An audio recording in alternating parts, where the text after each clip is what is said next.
baiana, né? Então eu quero dizer que eu adoro os baianos e não é mentira não. A Aninha sabe que é verdade, Cássia sabe que é verdade. Gosto muito dos baianos e na próxima encarnação eu quero nascer baiano. É uma satisfação estar com vocês aqui. Estamos pedindo.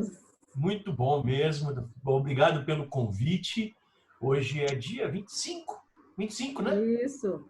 25, é ontem. Hoje é 26, Jaiva. Hoje é 26.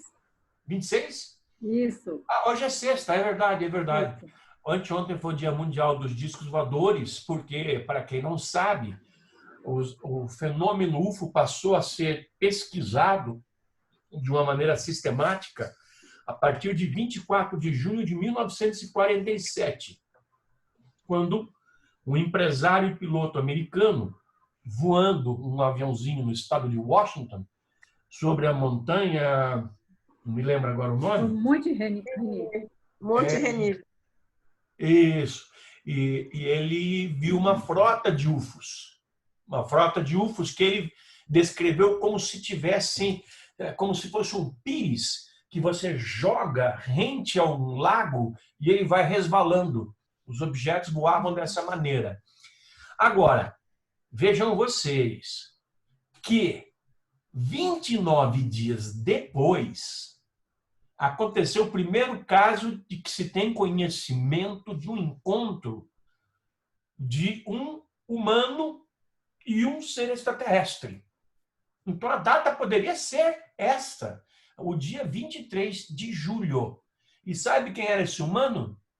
Um cara chamado José Higgins, um descendente de ingleses que era paranaense, brasileiro, e teve um contato aqui em Pitanga, bem no centro do Paraná. Ele teve um contato ali, ele era agrimensor, ele estava com uma equipe fazendo um trabalho de campo naquela região e desceu uma nave. Os operários saíram correndo, ele ficou.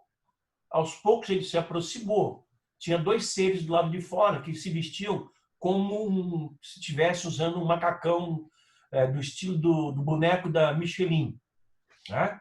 E aí ele teve um tete-a-tete com eles, de alguma maneira, e os seres convidaram ele para dar uma volta. E ele tirou, então, a carteira. Desculpa, só um pouquinho, está tocando o meu convidado Wagner Borges, está chegando aí. Tá bom, beleza. Wagner, você pegou o trem? Ah, então tá. Eu já estou aqui no chat e está todo mundo te esperando, querendo te ver aqui, cara. Até já. Um abraço. Tchau. Vocês daqui a pouco vão ter a presença do Wagner Borges, que está chegando de São Paulo agora, acabou de pegar um Uber no aeroporto e vindo aqui para minha casa. Ele vai dormir aqui hoje e amanhã cedo, até a noite, a gente tem um curso de ufologia. Na verdade, é de contatos com ETs e abduções nas experiências fora do corpo. Ele é o mestre nesse assunto. Mas então, ele vai estar com a gente aqui. Mas voltando ao que eu estava falando, ele ficou com receio. Como é que eu vou pegar uma nave e ir embora se vocês não me trazem de volta? Aí ele simplesmente pegou a carteira com a foto da mulher e mostrou para os caras, como quem diz, vou buscar ela. E, mas ficou escondido atrás de uma pedra ou de uma árvore, qualquer coisa. Aí ele viu os seres jogando pedras descomunais de um para o outro, como se fosse uma bola de basquete, uma bola. É incrível, esse caso é extraordinário. Então, eu sempre falo nas minhas palestras no exterior que, embora o caso do Kenneth Arnold tenha despertado o surgimento da ufologia, na verdade, o caso muito mais importante aconteceu aqui no Brasil e aqui no Paraná. É claro que outros contatos, outros avisamentos já haviam acontecido antes, mas não dessa maneira. E sabe o que é mais importante? É que eles fizeram 7 círculos concêntricos no chão, apontaram para o centro deles e apontaram para o sol e falaram a palavra álamo. Aí apontaram para o terceiro círculo e apontaram para o José Higgins. E apontaram para o 7º círculo e apontaram para eles próprios e disseram a palavra orc. Qual é o 7º círculo? Mercúrio, Vênus, Terra, Marte, Júpiter, Saturno, Urano. Urano. E será que esses seres seriam de Urano? Será que eles queriam dizer isso?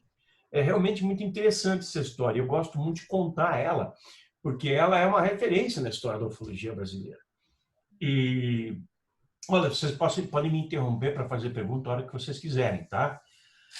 E hoje eu escolhi como tema aqui, porque eu estou falando com gente que está nessa área há tanto tempo. Aninha Santos, grande pioneira da ufologia brasileira, mais de 50 anos de ufologia. Ih, entreguei a idade da Ana. Pô, não, temos 15 anos de ufologia, pô. Então eu escolhi um tema, e o tema é o seguinte: eu defendo a tese, e eu quero que vocês me citem quando isso acontecer. Eu defendo a tese de que o Brasil vai ser o primeiro país do mundo a abraçar o contato extraterrestre quando ele acontecer. Ou seja, o dia em que esses seres se manifestarem, eles não vão se manifestar num país ou no outro, mas em todo o mundo. E eu aposto que o Brasil vai ser o país mais receptivo a esse contato, seguido de outros países da América Latina. E eu vou elencar 15 razões pelas quais eu penso nisso.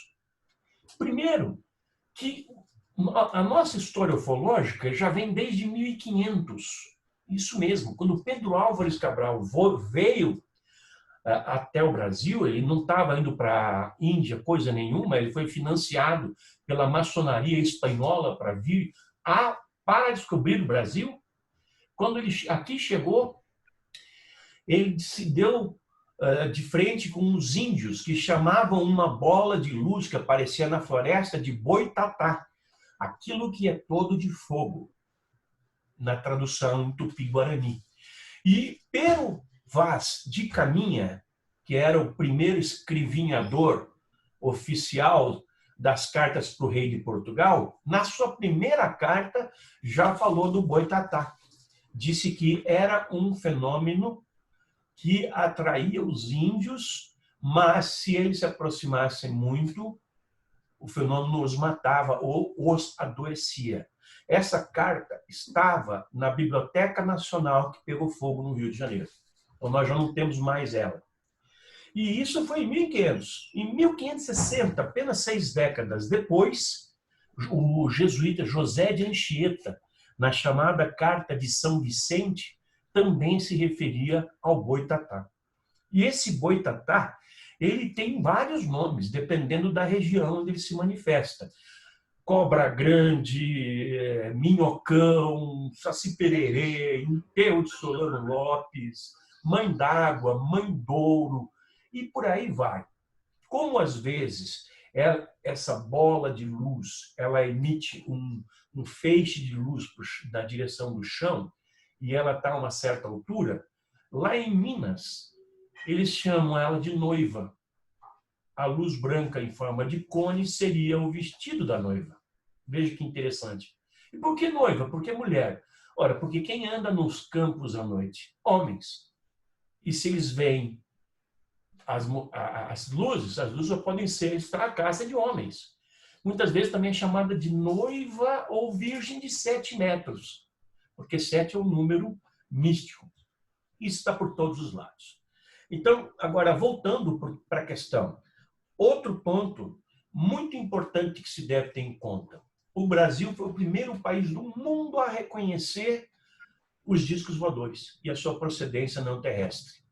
Se vocês procurarem na literatura, vocês vão encontrar que teria sido a França, sob o governo de Giscard d'Estaing. Não foi. Isso teria acontecido em 1976. O Brasil reconheceu oficialmente os UFOs em 1954, 22 anos antes. E de forma oficial. Isso aconteceu porque o coronel João Adil de Oliveira, da Aeronáutica, foi aos Estados Unidos se informar sobre os discos voadores com os militares americanos. e recebeu fortes recomendações para que não deixasse esse assunto se espalhar pelo Brasil, porque lá eles estavam tentando matar esse assunto. Aqui não. Aqui nós estávamos tentando pesquisar esse assunto. E ele, ao voltar dos Estados Unidos, ele fez justamente o contrário do que ele foi recomendado a fazer. Ele reuniu um grupo de pessoas, militares, agentes da sociedade, imprensa, etc., tal, na Escola Superior de Guerra, no Rio de Janeiro, e declarou textualmente: o país tem um relacionamento natural e secular com um fenômeno a que chamamos de discos voadores. E além de ter sido, e além de reconhecermos, nós como militares, que esses objetos voadores têm uma procedência ignorada, não é terrestre. É o equivalente a dizer que são extraterrestres. Muito bem, esses são fatos que devem ser levados em conta. Outro fato no qual o Brasil é pioneiro é nas abduções. Pouca gente sabe, mas a primeira abdução conhecida, a primeira abdução conhecida na história é a do profeta Elias, lá no Velho Testamento. Mas nos tempos modernos, é de um mineirinho, Antônio Vilas Boas, no ano de 1957. Ele foi levado para bordo de uma nave, foi examinado pelos seres, e ali ele foi submetido, eu falo foi submetido porque foi contra a vontade dele, a uma relação sexual com uma mulher extraterrestre. E é claro que isso não é pornografia espacial, é claro de que nós estamos falando de experiências genéticas. Mas a literatura, mais uma vez, assim como no caso da França, mais uma vez acredita ou menciona que o primeiro caso de abdução teria acontecido em 1961 nos Estados Unidos, com um casal interracial, ele negro, ela branca, Beth e Barney Hill, que também foi levado para bordo de uma nave. E ali eles foram separados durante um tempo, depois juntados, tiveram uma conversa com os seres, e havia um mapa na parede, assim, uma espécie de mapa, em que havia vários pontos e linhas entre os pontos. Entre alguns pontos haviam 2, 3 linhas, ou uma linha mais grossa, entre outros pontos havia linhas mais finas, e eles diziam que algumas eram rotas de comércio, planetas que já faziam comércio, outras eram rotas de exploração, outras eram rotas de outras coisas. Eles se identificaram como sendo de Zeta Reticuli, tá? Estrela Zeta da reconstelação do retículo.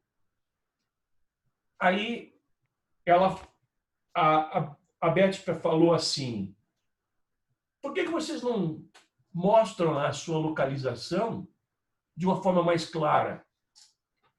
E eles falaram para ela: você não iria entender. Já no caso do brasileiro, ele foi pesquisado, o Antônio Vilas Boas, pelo Dr. Olavo Fontes, que foi um dos nossos grandes pioneiros.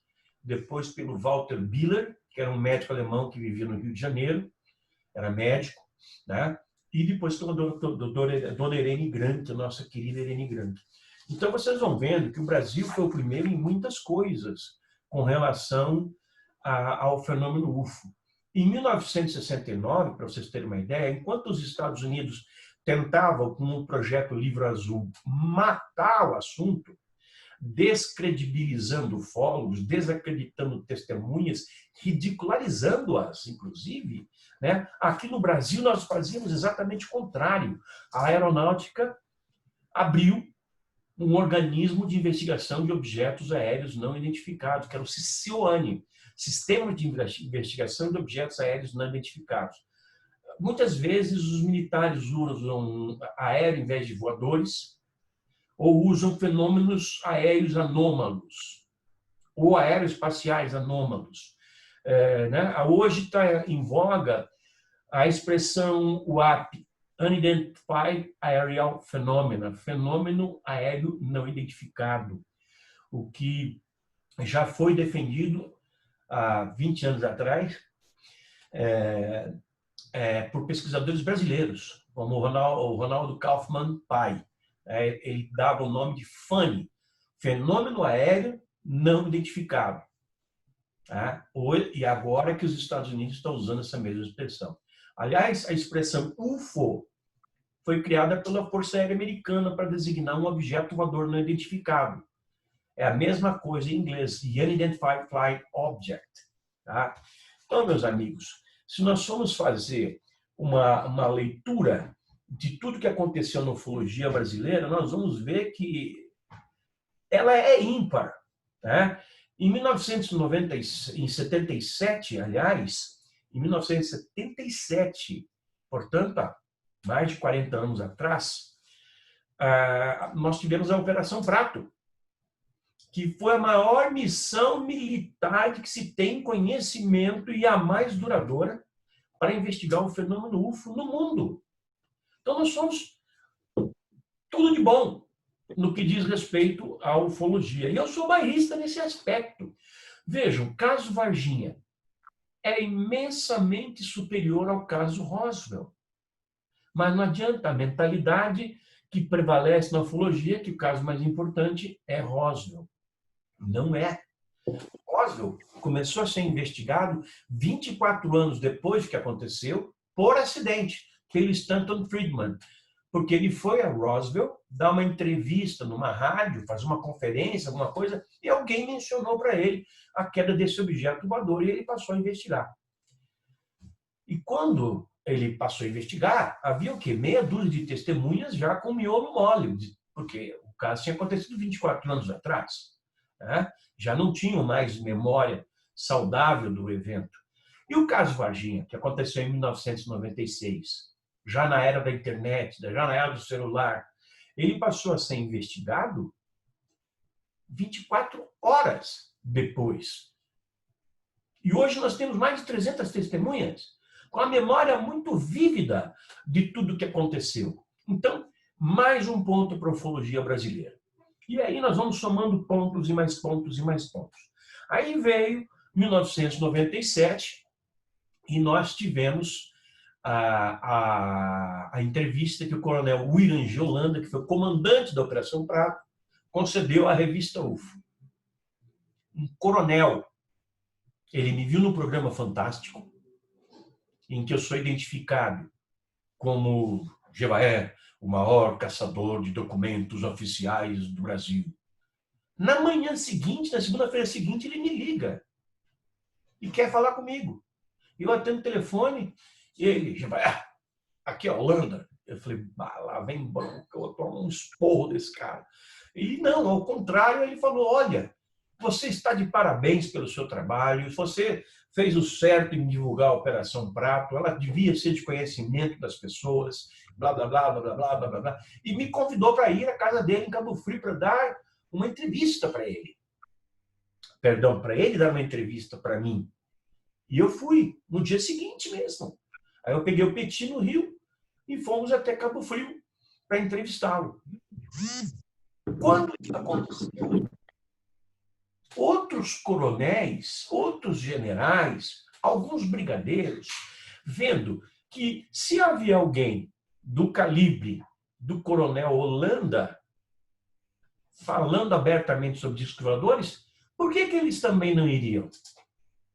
Se o tema é afeto a tanta gente, principalmente da aeronáutica. Do Exército há muito poucas manifestações. Aí, nessa toada, eu acabei mais para frente entrevistando o brigadeiro Otávio Moreira Lima, o brigadeiro Sócrates Monteiro, ambos foram ministros da aeronáutica no Brasil, quando ainda havia essa pasta. Entrevistei o brigadeiro José Carlos Pereira, o brigadeiro José Azambuja, e aí eu comecei a entrevistar militares de outras partes da América Latina. Mas foi aqui em que eu encontrei a maior quantidade de militares graduados dispostos a falar sobre discos voadores. E a entrevista do Holanda mudou tudo. Até que chegou 2004 e a revista UFO decidiu juntar um grupo de ufólogos, que existe até hoje, que se chama Comissão Brasileira de Ufólogos, e lançar a campanha UFOS, Liberdade de Informação Já, para pedir aos militares que abram seus arquivos secretos. Nós bolamos uma estratégia, porque a gente tinha a noção clara de que não dava para chegar para os militares e falar: ei, nós queremos todos os documentos, ou pelo menos queremos os documentos. Não, nós temos que ter uma estratégia. A estratégia era clara. Nós elencamos 3 casos nos quais nós sabíamos que havia o envolvimento de militares e nós tínhamos documentos a respeito deles, né, para poder pedir ao governo. Se o governo chegasse para nós e falasse: nós não temos nada com isso. Não, tem sim, está aqui os documentos. Ó. Legal, está aqui os documentos. Então, era a Operação Prato, era a Noite Oficial dos UFOs no Brasil e o caso Varginha, sobre os quais nós tínhamos documentos e depoimentos militares que vazaram. Portanto, acho que o Wagner chegou aí. Vocês me dão licença um instantinho para recebê-lo? Eu trago ele aqui, só um pouquinho. Claro, Geva. Chegou, Sempre. Agora a gente vai ter uma nova direção para essa conversa, né? Porque o Wagner é projeciologista, escritor, ele é autor daquele livro Viagens Espirituais, as projeções astrais desde os 15 anos, então eles vão conduzir a conversa por aí. Vamos dar as boas-vindas a ele aí, está chegando. Tudo fora? Será que a câmera pega nós dois? Porque eu sou gordinho e ele também é gordinho. Não, não, mas eu acho que está dando para pegar vocês dois. Aí, com vocês, Wagner Borges. Aí, Wagner. Agora, deu para ficar. Aê, Wagner, prazer te ver de novo. Ô, Ana, tudo bom? Quanto tempo, hein? Boa noite, Wagner. Abre o microfone, Aninha, para você falar. Olha o Raimundo. Raimundo, tudo bom, cara? Raimundo. Quem tá? A Cássia também. Oi, Cássia. Tudo bem, Wagner? Tudo jóia? Que bom te ver. Rapaz. Sabe que a Cássia me falou esses dias que ela teve uma grande inspiração para se tornar assim, uma apaixonada pelo tema da espiritualidade depois que ela assistiu você numa palestra. Ela foi inspirada por você. Olha, eu conheço a Cássia desde a década de 1980. O Raimundo também. Fui fazer uma entrevista e pronto, né? Me apaixonei. Wagner Borges, com muita alegria lhe recebendo. Eu quero te dizer uma coisa. Você já estava na nossa lista para uma live. Aí Jevaé chegou antes e já anunciou. Eu digo, não é possível. É muito bom isso que está acontecendo. Então, acontece que nós dois estamos juntos aqui, mano. Vocês têm dois... Essas coincidências, né? São coincidências. Puxa, que legal, viu? Muito bom rever vocês, viu? E eles estão no calorzinho lá da Bahia, que está ótimo, né? Estão no calorzinho, nós aqui passando frio. Então, o Wagner amanhã vai dar um curso para nós pela Academia Brasileira de Ufologia, que é uma ideia que surgiu desses miolos já enfraquecidos, né? E aí nós estamos tendo um curso por mês à distância. Então, a gente traz um conferencista para Curitiba na sexta, ele dá um curso no sábado inteiro, responde perguntas e vai embora no domingo. Ou vai embora quando ele quiser, né? E nós já tivemos, o primeiro curso foi, no ano passado nós tivemos 5. Sim. No ano passado, 5. Nesse ano nós já tivemos um curso de UFOs no espaço e na Lua, com o Jackson, e vamos ter amanhã o curso do Wagner, no mês que vem um curso do Deepak. O Deepak é o Paulo Batalini, que é especialista em ufocriptologia, que é a definição de encontrar evidências ufológicas nos evangelhos. E ele é bom, hein? O cara é bom, muito bom. E essa é uma área que a gente não conhece, né, Geva? Porque tem que ser especialista para traduzir o simbolismo. Eu mesmo vou fazer o curso para poder aprender com ele, porque ele é bom pra caramba. Cara. Deixa eu botar uma tela aqui para vocês verem o trailer dele. Deixa eu abrir aqui, ó. Só um pouquinho. Inútil só, eu tenho que colocar você como co-host. Arquivos de... Dá uma sacada no meu computador aqui, ó. Host, disabled participant, screen sharing. Ah, tá desabilitado. Não, você agora você já tá. Agora pode? Pode. Deixa eu ver. Você Dá tem que uma aceitar o sacada no convite. meu computadorzinho aqui, ó. Vocês estão vendo?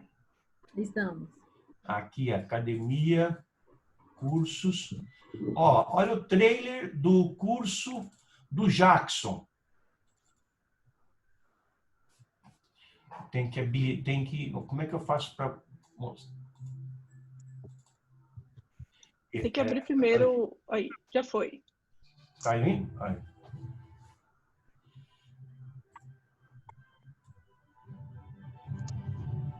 É emocionante, gente.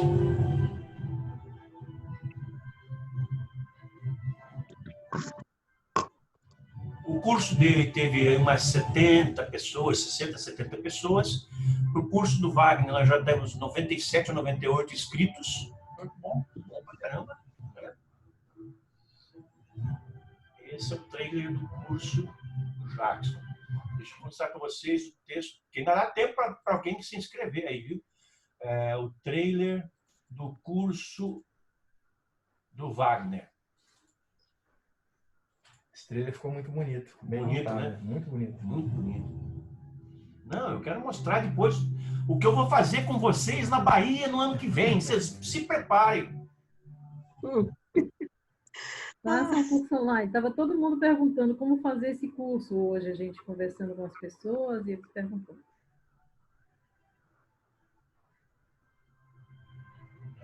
Olha, eu caprichei, trouxe um material muito bom, já. O pessoal vai gostar bastante, é muito completo, muito bem embasado, vai ser muito bom. Ah, eu não tenho dúvida disso.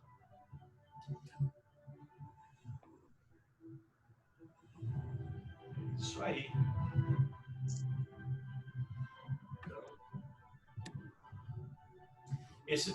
Até agosto, os cursos vão ser só à distância, porque é por causa da pandemia. Esperamos que a gente possa, sei lá, vencer essa coisa horrorosa aí. Vou mostrar mais um trailer só. Cadê aqui? Arquivos da academia, cursos. O do Paulo Sérgio, do Batalini, o Dipak.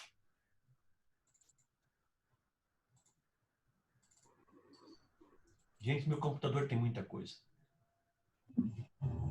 São 2 terabytes, mais 2 HDs externos com 2 terabytes cada. Eu tenho tudo que eu fiz na minha vida ufológica desde o princípio até hoje. Desde a primeira revista. Tudo. Olha aí. Estão vendo legal? Muito bom. Estamos vendo sim, muito bom.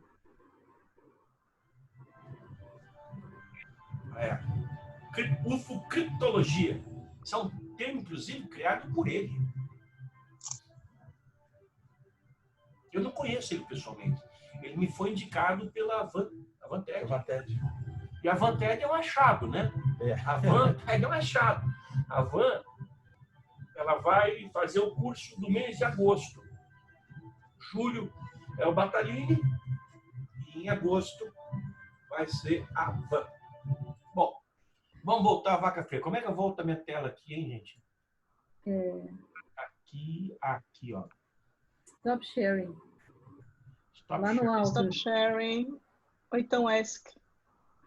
À esquerda, em cima. Espera um pouquinho. Stop sharing. Não aparece aqui no menu. Eu posso tirar daqui, então. Vamos ver. Bom, vocês conhecem melhor esse negócio aí. Aí eu vou continuar aquela história para vocês e vou deixar o Wagner falar também. Não saiu ainda. Não saiu.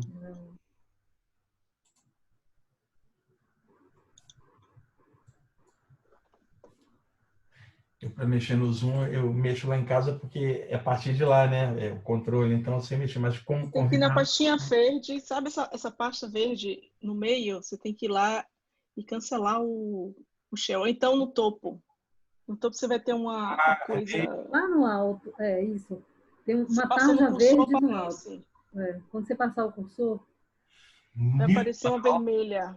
Stop video, rename, unpin, cancel. Não. Cancel stop. Ou stop sharing, ou something like that. Não tem aqui. Quem sabe se eu sair e entrar de novo?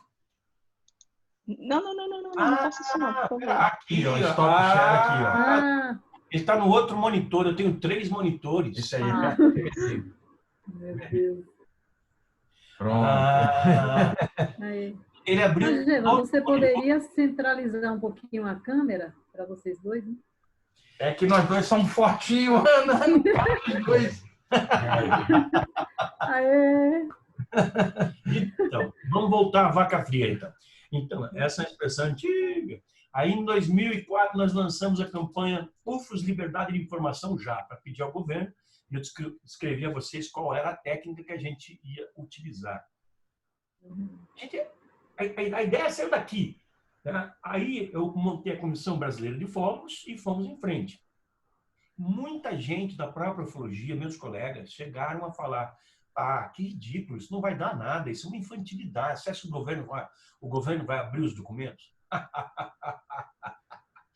Quem não tenta, não consegue. Ou, como dizem os gaúchos, não está morto quem peleia. Nós começamos em março de 2004 a campanha, pela revista e pelo site da UFO. 2004, 16 anos atrás. O que aconteceu? Nós batemos tanto, que nós conseguimos 70 mil assinaturas de apoio. Eu nunca vi isso acontecer em lugar nenhum do mundo. Em janeiro de 2005, nem um ano depois, me liga o tenente da Aeronáutica e Relações Públicas da Aeronáutica, Antônio Lorenzo, falando: para de bater. A gente ouviu. Nós queremos convidar vocês para virem aqui a Brasília, em data que vocês possam, e para ver os documentos que vocês insistem em que sejam abertos. E nós fomos recebidos pela primeira vez na história de um país deste planeta, dentro do centro nevrálgico da aeronáutica, que é o CONDABRO, o Comando Brasileiro de Defesa Aeroespacial, que é o equivalente no Brasil ao Pentágono, é o equivalente nos Estados Unidos ao Pentágono. Nós entramos e vimos uma mesa enorme com documentos e pilhas e mais pilhas e mais pilhas de documentos.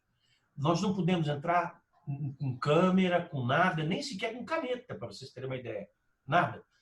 Todos fomos revistados, entramos ali, vimos os documentos e recebemos a promessa de que os documentos seriam abertos. Só que passou 2005, 2006, 2007... nós voltamos à carga, batendo mais duro. E aí os documentos passaram a ser abertos, década por década. Década de 50, depois de 60, depois de 70. A cada 3, 4, 5 meses aparecia um catatal de documentos. E não era para nós que eram esses documentos, era para a sociedade. Nós pedimos que os documentos fossem entregues à sociedade no Arquivo Nacional, em Brasília e no Rio de Janeiro. E foi o que aconteceu, porque o ufólogo também é sociedade. Então, nós iríamos nos beneficiar também desse negócio, e além de nós, a sociedade brasileira. E aí, nós calamos a boca daquelas pessoas que nos criticavam, porque os documentos saíram. Hoje, eles são perto de 20 mil páginas. Vocês têm ideia do que é isso? Nenhum governo fez isso. Agora, tem mais, tem bem mais do que isso. No meio dessa campanha, lá em 2010, nós fomos surpreendidos com a publicação de uma portaria de número 551 GC3, assinada pelo comandante da aeronáutica na época, o brigadeiro Junichi Saito, determinando, entre aspas, que, a súmula é: documento que dispõe sobre o registro e trâmite de assuntos relacionados a objetos aéreos não identificados ou voadores não identificados no âmbito do Comando da Aeronáutica. E sabe o que ele determinava? Que toda a unidade da aeronáutica que recebesse um relato, um depoimento, devesse centralizar tudo isso no CONDABRA, aquele que nós visitamos. e dali eles seriam digitalizados e passados para o Arquivo Nacional.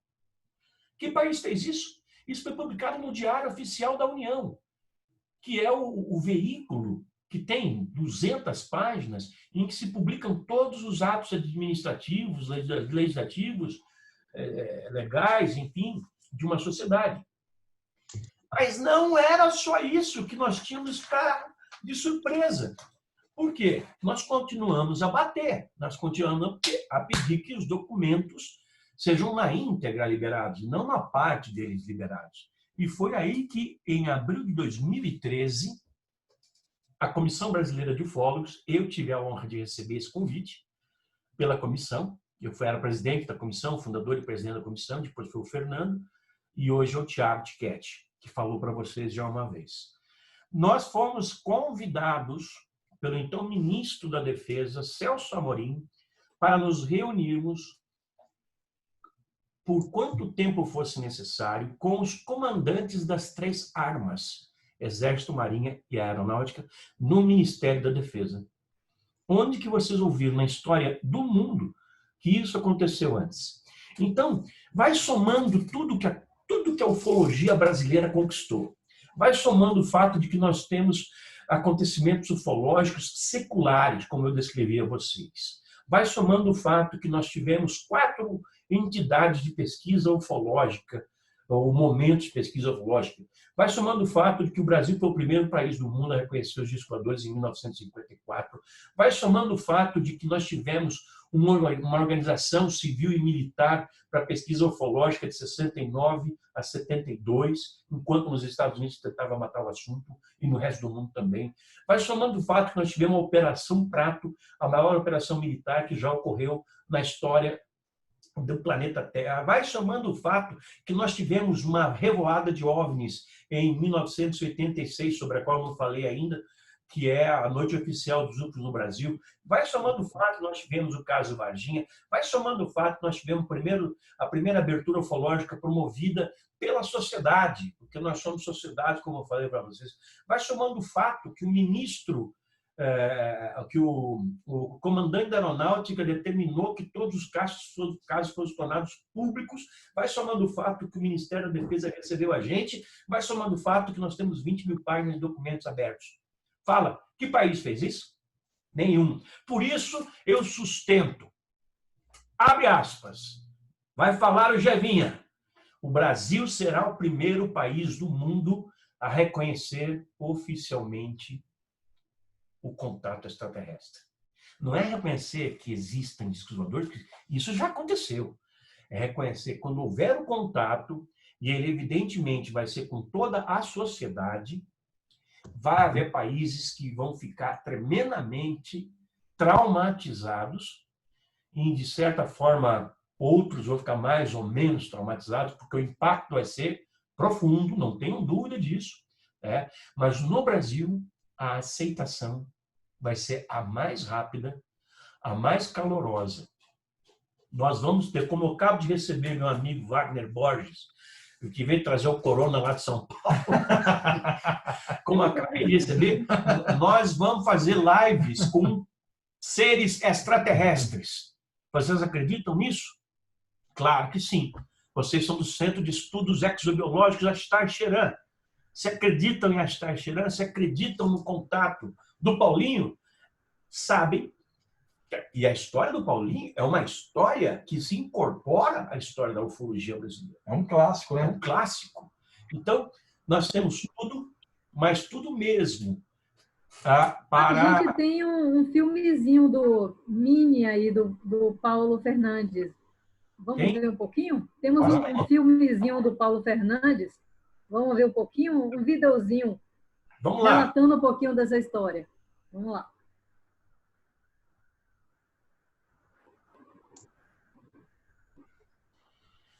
Eletromecânica de Vitória da Conquista.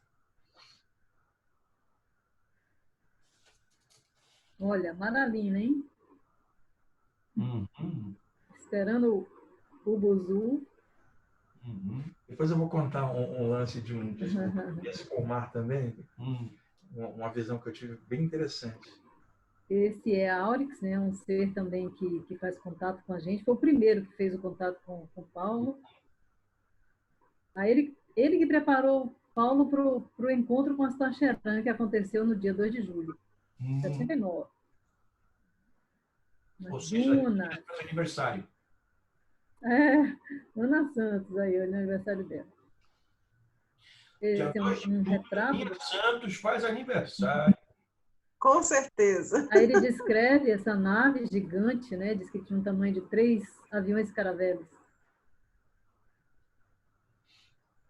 Vocês têm que colocar som nesse vídeo, vai ficar lindo.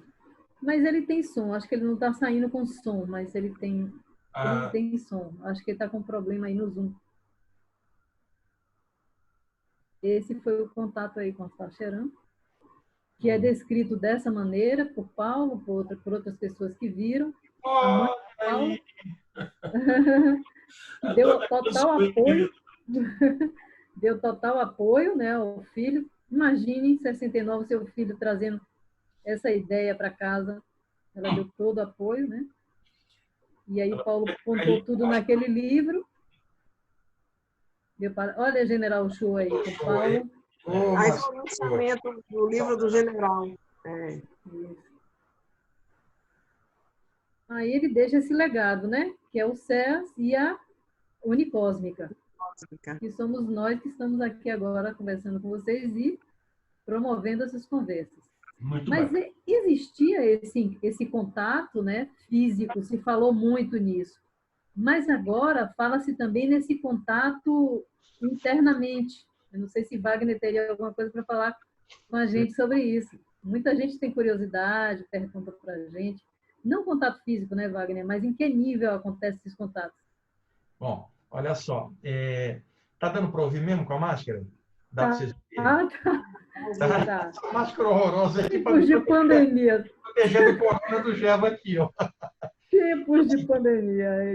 Eu sempre tive a opinião de que boa parte dos contatos ufológicos, eles ocorrem de forma psíquica, porque o ser humano não é apenas o corpo humano, né? O que a ciência prova para a gente hoje? Matéria é energia condensada e energia é matéria em estado radiante, ou seja, matéria é energia. Então, até o corpo humano é uma forma de energia condensada. Então, se a gente considerar povos do espaço com um nível um pouquinho melhor do que nós, eles dominam energias e conseguem ver a gente de forma integral, não somente como manifestação física, mas a manifestação psíquica, espiritual e energética, né? Então, muitos contatos se dão via telepática, que é um fenômeno psíquico, via saídas do corpo. A quantidade de relatos no mundo aumentou muito. Por várias vias existe o contato, porque, assim como a Ana, eu já conversei muito com a Ana sobre isso, o que esses seres veem em nós, Ana, é o potencial do despertar da consciência. Exatamente. Eu já conversei tanto com a Ana sobre isso, né, Ana? Que é o despertar da consciência da gente. Nós estamos muito isolados aqui na Terra, nós somos muito bairristas planetários, mas nós fazemos parte de uma comunidade universal, onde todos os seres são da mesma energia original e apenas o nosso ego tranca a gente nas nossas percepções e a gente fica lacrado aqui na nossa ignorância. A função desse pessoal aí, Rogeva, sabe aqueles amigos que vão visitar o presidiário, aí leva jornal, leva notícia da família, leva revista, leva bolo? Eu acho que esse pessoal vem visitar a gente nessa penitenciária que é a Terra, e eles estão tentando trazer alguma coisa para melhorar a gente enquanto está aqui, até a gente realmente se integrar essa comunidade universal. Fantástico. Olha, esses dias eu estava entrevistando no meu programa o Geraldinho Lemos. E ele me falou uma coisa que eu não sabia. Não tinha essa informação, talvez você tivesse. A de que existem 7 civilizações habitando a Terra simultaneamente. Diferentes, com uma diferença de apenas um tempo a mais. Pode ser um segundo a mais, um minuto a mais, alguma coisa. Mas existem 7 camadas em torno da Terra, de civilizações. E aí, na hora que eu ouvi aquilo, enquanto eu entrevistava, eu falei, mas espera aí. A minha filha, Daniela, que faleceu em 2015, de um acidente de carro, ela já mandou mais de 10 psicografias. Ela tem uma banda larga com a mãe, tá? E no centro espírita. A Deise, minha ex-mulher, vai no centro espírita e tem lá mais 500 pessoas esperando que receber algum tipo de comunicação de um ente querido.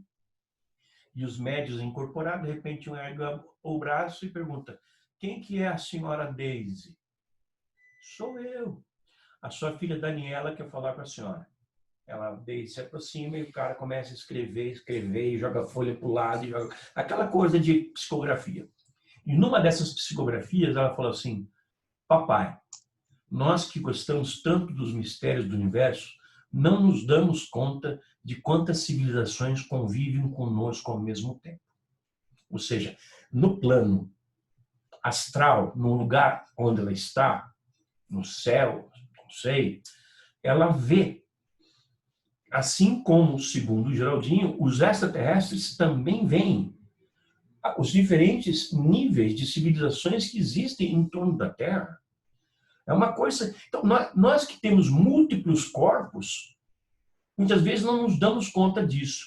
E a Terra também tem múltiplos corpos. Sim. E nós temos uma visão muito limitada, né? Olha um exemplo, a gente consegue enxergar ou ouvir dentro de uma certa faixa, mas existem sons muito mais altos ou muito mais baixos que nós não ouvimos, cores que nós não percebemos, que os animais, alguns percebem um pouco, outros percebem mais.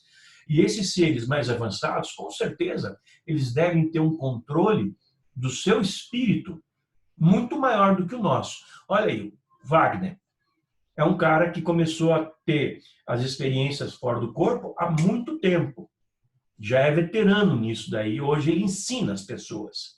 Então, se alguém consegue fazer com que a sua alma, o seu perispírito, dê o nome que quiser, saia do corpo, vá até em cima do prédio, vá até acima das nuvens, vá até outro planeta, imagine esses seres, que são muito mais avançados. Eles podem fazer muito mais do que isso. Eu sempre pensei isso, Ana, Cássia, é o seguinte: se o ser humano tem diversos potenciais que ele não usa, sendo um deles a saída do corpo, outros povos do espaço têm esse mesmo potencial, provavelmente mais avançados que a gente. Então, o que acontece? O Jeva está aqui, vai dormir, espiritualmente se desprende para fora do corpo e, de repente, aparece uma presença em frente a ele, que é alguém de outro lugar, também fora do corpo, e nesse contato se percebe claramente que existem outras coisas além do ser humano, outras consciências. E melhor, se nós aqui que trabalhamos, a Ana, a Cássia,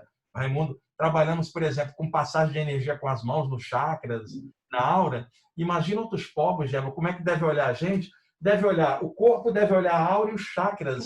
Pelos chakras, pelas cores, talvez consiga conhecer a gente melhor do que a gente conhece a gente mesmo. Sim. Né? Sendo mais avançados do que nós tecnologicamente, isso significa que eles não se mataram no meio do caminho. Isso. Né? Não se mataram. Se a gente não se matar, se a gente, se nenhum idiota apertar um botão vermelho aí e a gente sobreviver, nós vamos acabar vencendo as mazelas da humanidade e nós vamos ter naves que vão viajar pelo universo. Isso é óbvio. Pode não acontecer no mês que vem, no ano que vem, na década que vem, mas lá para 2050, 40, quando um cara como, por exemplo, o Elon Musk, um bilionário, fala: eu vou levar 2 milhões de seres humanos para Marte até 2050, eu acredito. Eu não sou idiota. Eu acredito. Então, se ele jura que ele vai fazer isso, imagine o que vai acontecer depois. Gente, o grande pulo do gato vai ser quando a gente não tiver que tocar fogo debaixo de um foguete. Sim. Quando a gente conseguir sair da nossa atmosfera sem combustão, sem torrar 200 milhões de litros de combustível líquido. 200 milhões de litros de combustível líquido. Aí vai ser o grande pulo do gato. Porque aí nós vamos poder ir para fora da Terra. E um dia nós vamos descobrir isso. Vocês assistiram na semana reta atrasada a decolagem pela SpaceX do foguete Falcon 9, que levou em cima a Crew Dragon, com 2 astronautas que em tempo recorde chegou à Estação Espacial Internacional. Antes, demorava dias para isso acontecer. Os caras fizeram em 4 horas. Até uns anos atrás, a gente demorava 26 meses para ir a Marte. Hoje nós levamos 9 meses. Ainda com os nossos métodos primitivos, mas cada vez mais sofisticados. Uma hora, a tecnologia da antigravidade vai ser descoberta. Aliás, permitam-me dizer a vocês, eu sou amigo do Luiz Elizondo, e ele fez uma gravação para o Summit, que eu apresentei, inclusive apresentei no Congresso aí em São Paulo, sim. aí em Salvador, né? Em que ele fala, não é mais uma questão de si, nós já temos a tecnologia, só que em escala nanométrica. Até que a gente possa empregar essa tecnologia da antigravidade de maneira industrial, vão décadas. Ele estima que em 20 anos a gente consiga isso. O cara era um agente de espionagem, de segurança, de inteligência do Pentágono. Ele que dirigia um grupo no Pentágono de elite de investigação de UFOs. Foi ele com o Tom DeLonge, o roqueiro, partiu de um roqueiro, serem apresentados pelo Pentágono 3 vídeos de UFOs. O Pentágono admitiu que são vídeos legítimos de objetos voadores não identificados. E a quem que eles entregaram? A um roqueiro. Um cara que faz careta no palco, que quebra guitarra, joga não sei o que para cima. Mas, no entanto, é um cara super sério. E alguma coisa tem que os militares acreditaram nele e cederam esses vídeos. A ele é o Tom Elizondo, e eles criaram a To The Stars Academy of Science and Arts, a Academia de Ciências e Artes para as Estrelas. Tal, né? Eles também estão imbuídos no processo, eles estão super imbuídos no processo de abertura ufológica. E vocês estão sacando o que está acontecendo? O governo americano tem revelado relatórios sobre discos voadores durante a pandemia. Por que durante a pandemia? Porque ninguém está prestando atenção.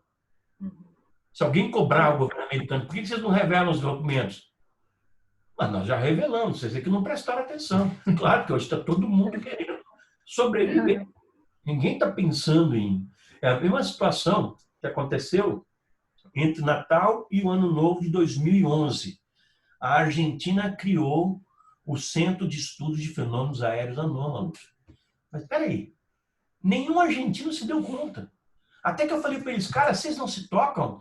Ustedes não se tocam? Que isso passou entre Natal e Navidad e Ano Novo? Que acontece entre Natal e Ano Novo no Brasil, no resto do mundo? Nada. Por que os militares tiveram tanta pressa para criar uma comissão de estudos ufológicos entre Natal e Ano Novo? Porque eles esperaram janeiro. Porque estava havendo uma enxurrada de avistamento de UFOs sobre as bases argentinas da Antártida. People. A gente tem que ler tudo nas entrelinhas. Tudo nas entrelinhas. Olha só uma coisa muito interessante que aconteceu. Em 2007, se não me engano, 2008, eu acho que foi em 2008, a doutora Velaide Cecim, que era médica, que com 25 anos se formou e foi trabalhar na Ilha de Colares, na unidade sanitária, como médica-chefe da unidade sanitária, que atendeu as vítimas do chupa-chupa, ela comentou com alguém e o Carlos Mendes publicou uma matéria que saiu até no estado de São Paulo. O Carlos Mendes que publicou o livro, eu publiquei o livro dele, Luzes do Medo. Ela falou que os militares, na época da Operação Prato, pediam e até pressionavam ela para dar remédios para os caras dormirem, para eles acharem que tiveram uma alucinação e não tiveram avistamento. Vou pegar um livro aqui para mostrar. Aí, legal. Vai conversando aí com o jornal. Tá. Aí, quando ela falou isso, saiu no jornal, foram pressionar o brigadeiro José Carlos Pereira, que era o comandante do Condabra. Aí eu fiz um editorial, tal, para publicar na revista, mas eu falei, pô, peraí, por que eu vou fazer isso? Bom, eu vou pedir uma entrevista a ele.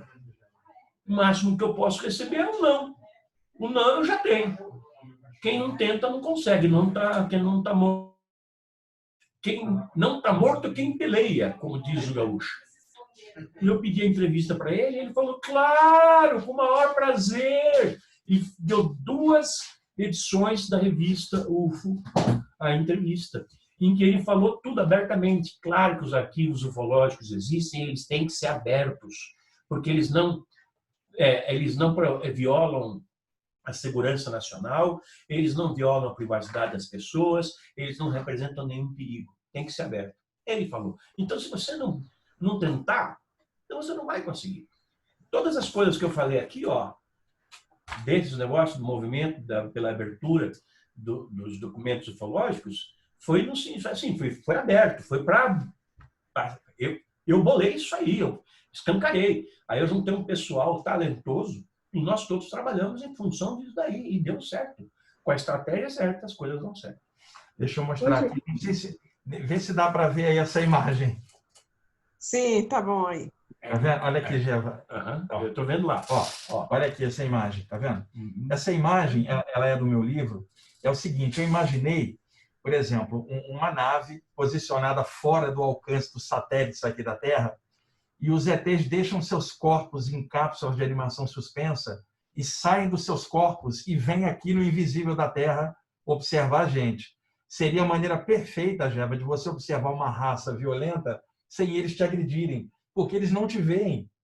Então, um método de pesquisa espacial seria a saída do corpo de parte deles. Olha que interessante. Olha que é uma das coisas que eu venho explicando há tanto tempo, né? E aqui é uma outra imagem aonde temos um rapaz aqui fora do corpo, um grupo desses seres também fora do corpo, Geva. Olha aqui, ó. Genial. Tá vendo? Esse é o livro Viagem Espiritual, que eu lancei. Ele tem essas imagens coloridas, onde eu estou avançando esse tema. Aqui a gente está vendo o que o pessoal chama de greys, e o pessoal demonizou esses seres, hein, Geva? Demonizou, e na verdade tem que falar algo positivo também disso. Tem seres iguaizinhos a nós, tem alguns legais e outros não. E aí eu fui botando nesse material essas experiências, veja, uma experiência de corpo mental, para poder dar uma abertura, né, nessa temática, veja. Aí eu acabei lançando esse material há muitos anos e acabei agora refazendo. Deixa eu mostrar aqui o meu parceiro para vocês, os desenhos feitos pelo Léo, é o meu companheiro aqui de trabalho em São Paulo. Olha quem que ele colocou no livro, Ana.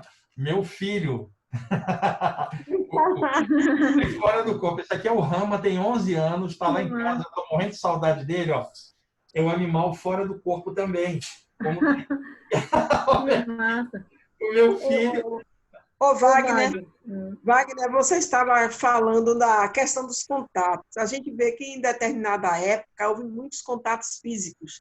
E hoje a gente está sabendo que ele está acontecendo mais a nível sutil, né? Então, eles mudaram essa forma de contato.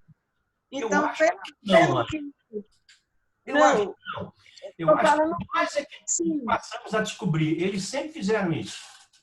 Sim, sempre fizeram, mas agora está muito mais acentuado pelo trabalho que eles estão desenvolvendo.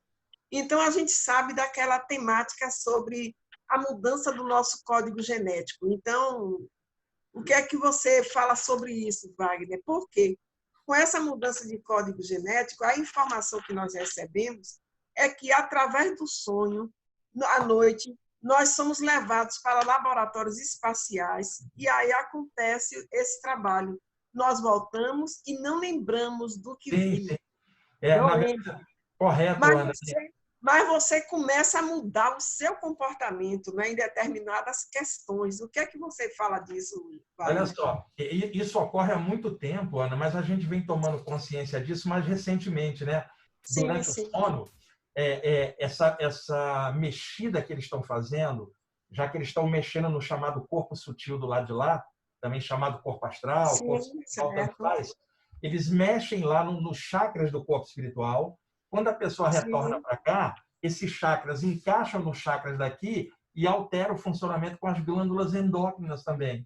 E aí, o ser humano lentamente começa a aumentar a percepção e começa a ampliar horizontes. Então, eu acho que isso já vem sendo feito há muito tempo, Mas agora a humanidade está num estágio que pode perceber isso muito mais do que, por exemplo, na Idade Média, por exemplo. Então, isso está intensificando bastante. Eu acho que é uma das formas de ajudar a humanidade, ajuda no sutil para dar repercussão no material. Sim, Não é isso? Eu acho que isso está corretíssimo. Você sempre achei isso, Ana. Isso, porque Paulo Fernandes, quando teve contato, ele teve contato a nível físico, mas ele transmitia através da psicofonia e da telepatia também. Agora, até a forma de comunicação, eles estão usando muito mais a telepatia pela economia do tempo, né? Porque a economia é uma lei universal. Não é isso? Na verdade, a gente tem a barreira idiomática aqui, né, Ana, de cultura para cultura, de país para país. Sim. A telepatia, ela liquida a diferença de idioma.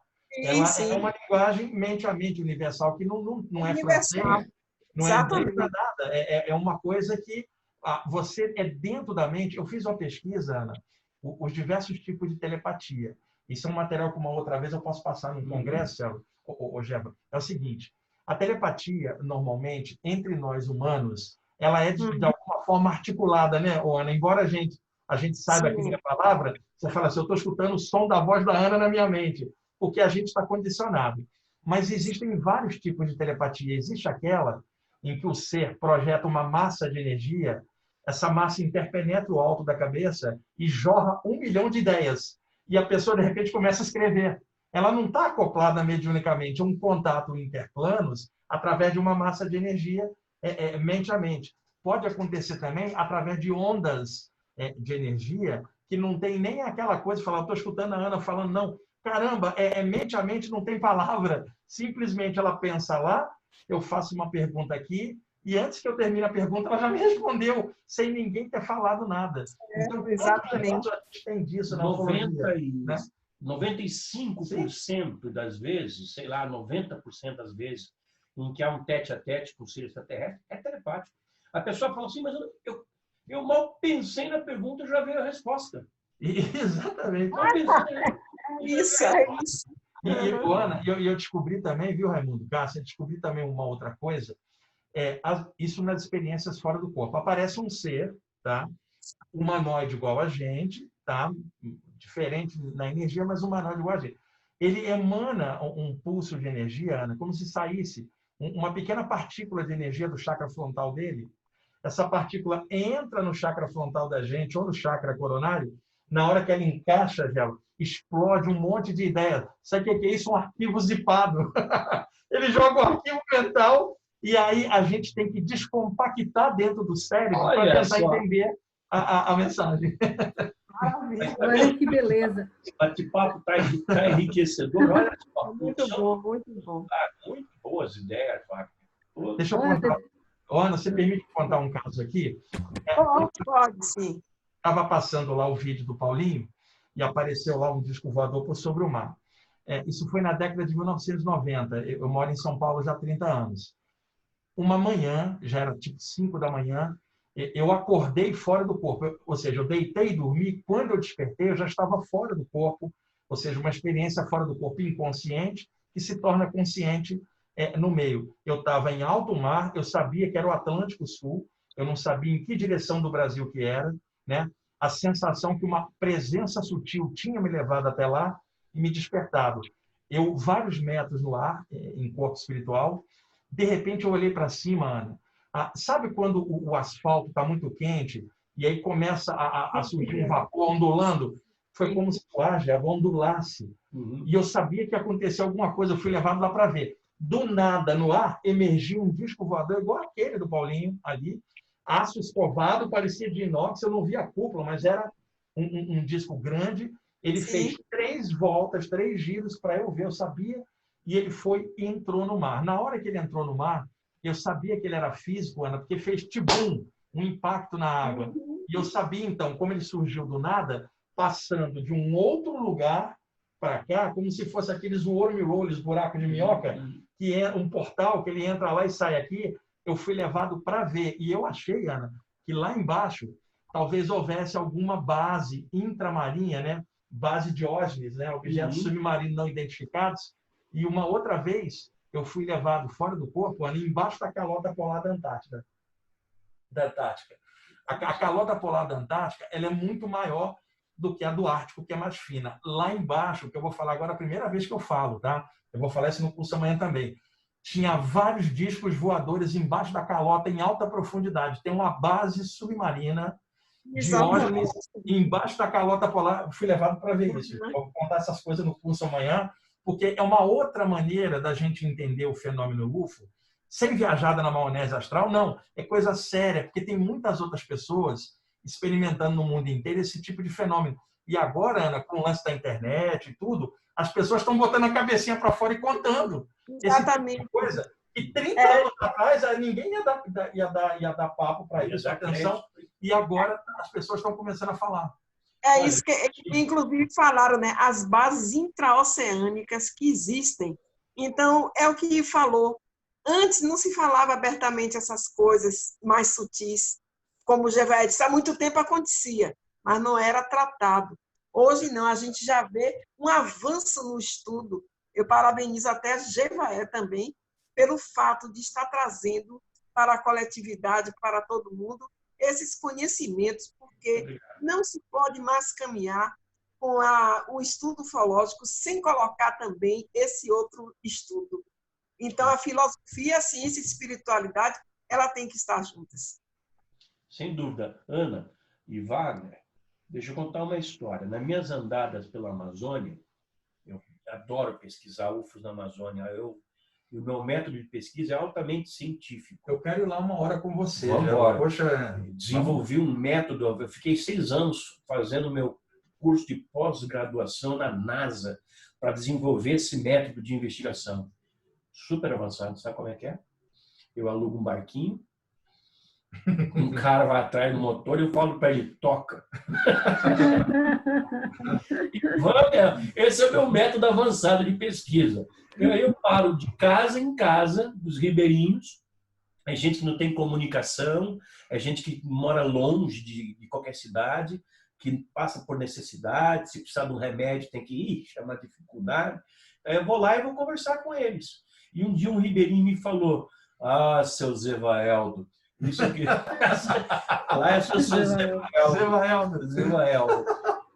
Seu Zevaeldo, isso que o senhor está falando eu não vi não, mas esses tempos atrás eu vi um castelo sair de dentro da água, do Rio Negro. Um castelo? Como é que era isso? Ele era todo feito de lata e cheio de luzes. E o engraçado é que ele me falou que o objeto saiu de dentro da água, não fez marola, ficou um pouco em cima da água e foi embora. Uma base no Rio Negro? O que pode ser isso? O Rio Negro é o mesmo, o Rio Negro é o Amazonas, né? O Negro se torna Amazonas a partir de Manaus. É ali onde tem o encontro das águas, aquela coisa toda.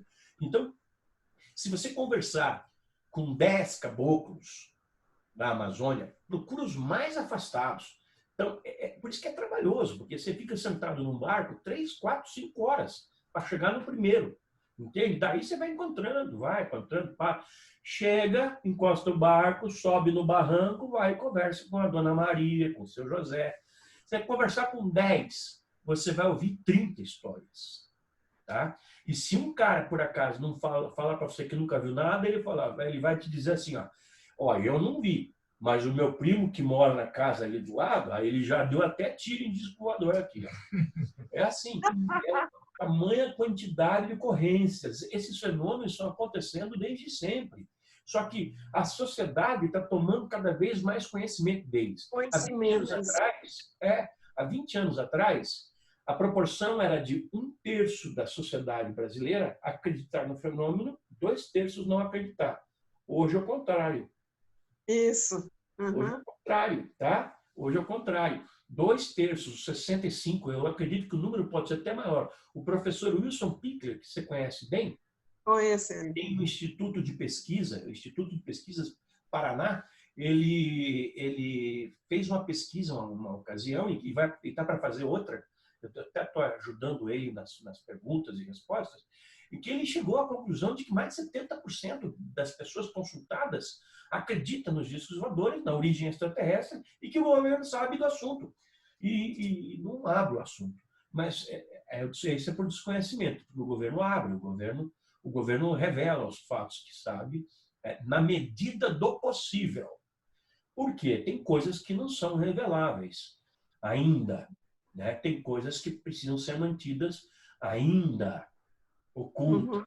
Né? Por exemplo, quando me perguntam todos os documentos da aeronáutica foram liberados, eu falo não foram.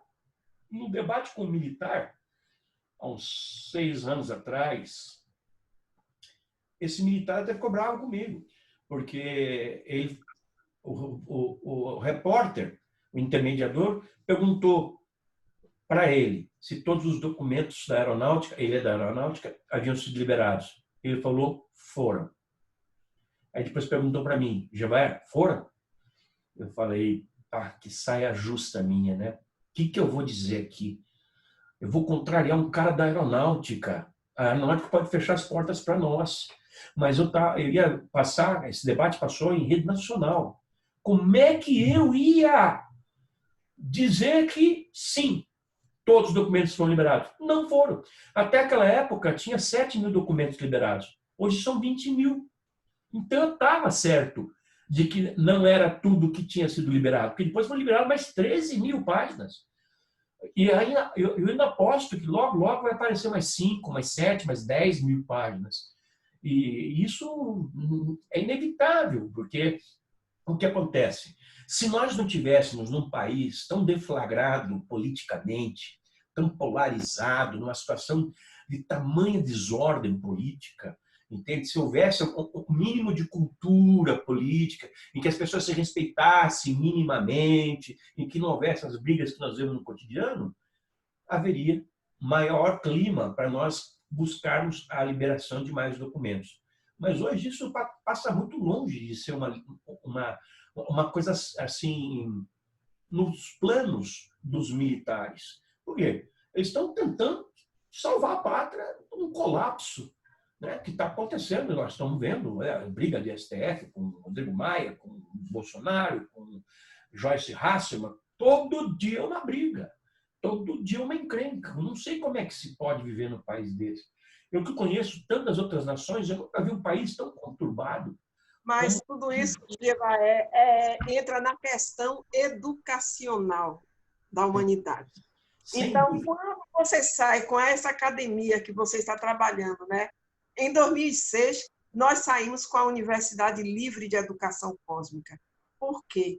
O contato que Paulo Fernandes teve, o andamento de todo o trabalho, isso tudo eu vi, Wagner, vi Paulo em processo de desdobramento, eu assisti contatos telepáticos, eu vi psicofonia, tudo isso eu sou testemunha e vi.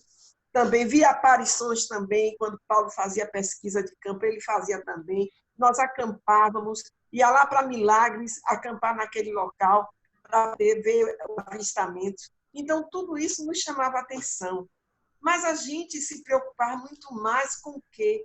Quem é que está dentro dessa nave? O que é que ele tem para dizer para a gente? Que ensinamento ele está trazendo para mim?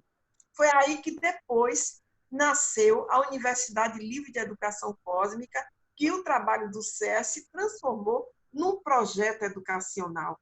E a gente não pode estar nesse fenômeno sem perguntar, sem olhar a natureza. O homem está inserido na natureza. Você veja quantas aparições aparecem. A estatística sempre é no campo, né? Nas cidades acontece, mas no campo muito mais. É como se houvesse uma tentativa de levar o homem da cidade, vai para o campo, quando nada vai para lá, olha o céu e começa a se harmonizar com a própria natureza. Então, a gente tem que ver quais são as nossas reações com esse meio ambiente, que importância tem olhar para o céu e reconhecer que não se está sozinho no universo. Qual a importância que tem isso? Tem que refletir sobre isso. Não é simplesmente olhar e pronto. A gente tem que saber qual a importância de saber que existe um movimento no cosmos. E a gente se perguntar também o que é que isso muda na minha vida pessoal. Aí é que vem a educação, vem a transformação. Reconhecer outras dimensões de vida, aí você sim passa a reconhecer outras dimensões de vida, que é isso que Wagner Borges traz tão bem para todos nós. Então, é todo esse processo, Geva, que a gente precisa se esforçar mais para trabalhar no campo educacional. Eu acho que tudo isso deva inspirar para que um dia a gente veja as nossas escolas trabalhando, trazendo essa temática. Eu não estou dizendo que isso nem faça parte lá daquela famosa grade curricular que tranca as pessoas, que limita as pessoas, mas que mostre o que há de pesquisa dentro desse assunto e cada um vai se educando e vai abrindo as suas consciências para um novo conhecimento. Eu acho que isso é de fundamental importância. Adicionando a isso, Ana, sabe as palavras da minha querida Rainha da Bahia? Minha amiga, você devia ser governadora de Bahia. Governadora de Bahia. Olha só. Olha só. Em 99% das vezes em que baixa uma nave e sai o ET, esse ET tem 2 pernas, 2 braços, um tronco, um pescoço, uma cabeça com 2 olhos, uma boca, um nariz no meio e 2 ouvidos. A humanidade está espalhada pelo universo. Nós somos um grão de areia desta humanidade. Entende? Então, é mais do que natural que haja essa necessidade desses povos se conhecerem. Né? E muitos deles, os que estão pelo menos no degrau de cima, nos degraus superiores, eles já se relacionam. Eles já estão faz tempo relacionando. Assim, nos degraus de baixo, que ainda estão comendo picanha crua porque não descobriram fogo. Eu estou falando de carne para todos os vegetarianos. Você está cercado. E a gente admitir a vida fora da Terra como amplia nosso conceito de diversidade, né? Nós aqui que não nos aceitamos como somos, imagina. Imagina. Não, muda tudo. Eu costumo dizer que não existe nada mais importante para acontecer no futuro da humanidade do que um encontro com outras formas de inteligência. E isso vai acontecer. Mudança. Eu não sei se eu vou estar aqui, mas meu filho de 38 vai ver. O meu de 14 vai conviver. E a minha neta de 4 vai visitar outros planetas. E outra coisa, Gela, para acrescentar nisso, a Ana também acha isso, eu já conversei isso com ela, o fato da gente ter uma visita confirmada, sabe, uma interação de alguma forma, de alguém diferente da gente, nesse sentido, vai fazer a gente também olhar para cá, para a gente conviver com as diferenças entre nós. Né? A diferença de fora talvez traga para a gente a reflexão de que essa diversidade de coisas aqui, a gente precisa conviver com diferenças aqui. A questão extraterrestre é também conviver com diferenças, mas eu acredito que a presença de fora, confirmada, dá um impacto psicológico na humanidade para a gente rever valores, porque vai ficar muito difícil, por exemplo, governantes aí de países, por exemplo, olhar para cima, saber que está sendo observado e apresentar o quê? Guerra, fome, miséria, vai dar uma vergonha danada. Então, até por saber, confirmado, que tem visitantes de fora olhando, a própria humanidade melhora pela questão do impacto psicológico disso. Isso me lembra uma música cantada brilhantemente pelo Sérgio... Como é o nome dele? Cantor sertanejo? Sérgio Reis. Sérgio Reis e pelo Rolando Boldrin. Rolando Boldrin é espetacular, né? Tomara que seja verdade, que exista mesmo disco voador, que seja um inteligente para trazer para a gente a paz e o amor. É fantástico. Essa música, ela é mítica. Ela é mítica. Entende? Eu estou anotando, enquanto a gente vai falando, eu estou anotando ideias que vão pintando para pôr no meu programa de quarta-feira. Vou botar isso aqui. Não quero saber. Estava vendo aqui o Raimundo aqui na telinha, vendo a Cássia. Eu me lembro uma vez, em 1991, Raimundo, quando eu ficava hospedado ali na Barra, eu subindo a ladeira da Barra e Raimundo descendo. A gente se encontrou num sol de lascar de meio-dia, ficamos batendo papo uma meia hora, eu e Raimundo na ladeira da Barra, sobre um monte de coisa. Isso aí, 30 anos atrás, a gente bem jovem. E lembro da Cássia também, antes de ter os filhos, a Cássia no Correio da Bahia, trabalhando como jornalista, né? Então, que legal rever vocês aqui hoje, viu? Muito bom. Eu tive o prazer de estar com eles no ano passado e foi muito, muito bacana. Nós colocamos 300 pessoas no auditório, tinha gente em pé. Agora, eu quero mostrar para vocês o que eu vou fazer. Deixa eu fazer um share screen aqui, ó. O que eu vou fazer aí, a bagunça que eu vou fazer em Salvador, vocês vão ver. Esperem, isso vai acontecer. Peraí, esse é o teaser, eu curto. Cadê o longo? Não sei. Estão conseguindo ver? Não, não compartilhou não, Giba. Ah, não compartilhou? Não, você tem que compartilhar, você tem que ir para a telinha verde. Aí, agora. Aí, agora. No verdinho. Agora estão vendo. Agora estamos. Astronautas chegam em Marte. E o que eles encontram? Um templo sumério, Anunnaki. O UFO Summit Brasil 2021. É o que eu vou fazer aí em Salvador. Olha só, Mike Barra, Michael Tellinger. Vocês vão adorar conhecer esse cara. Eu acho que a gente vai fazer... A gente conhece ele. Aí tem esse bobo que vai falar lá também. Salvador, 17 de julho.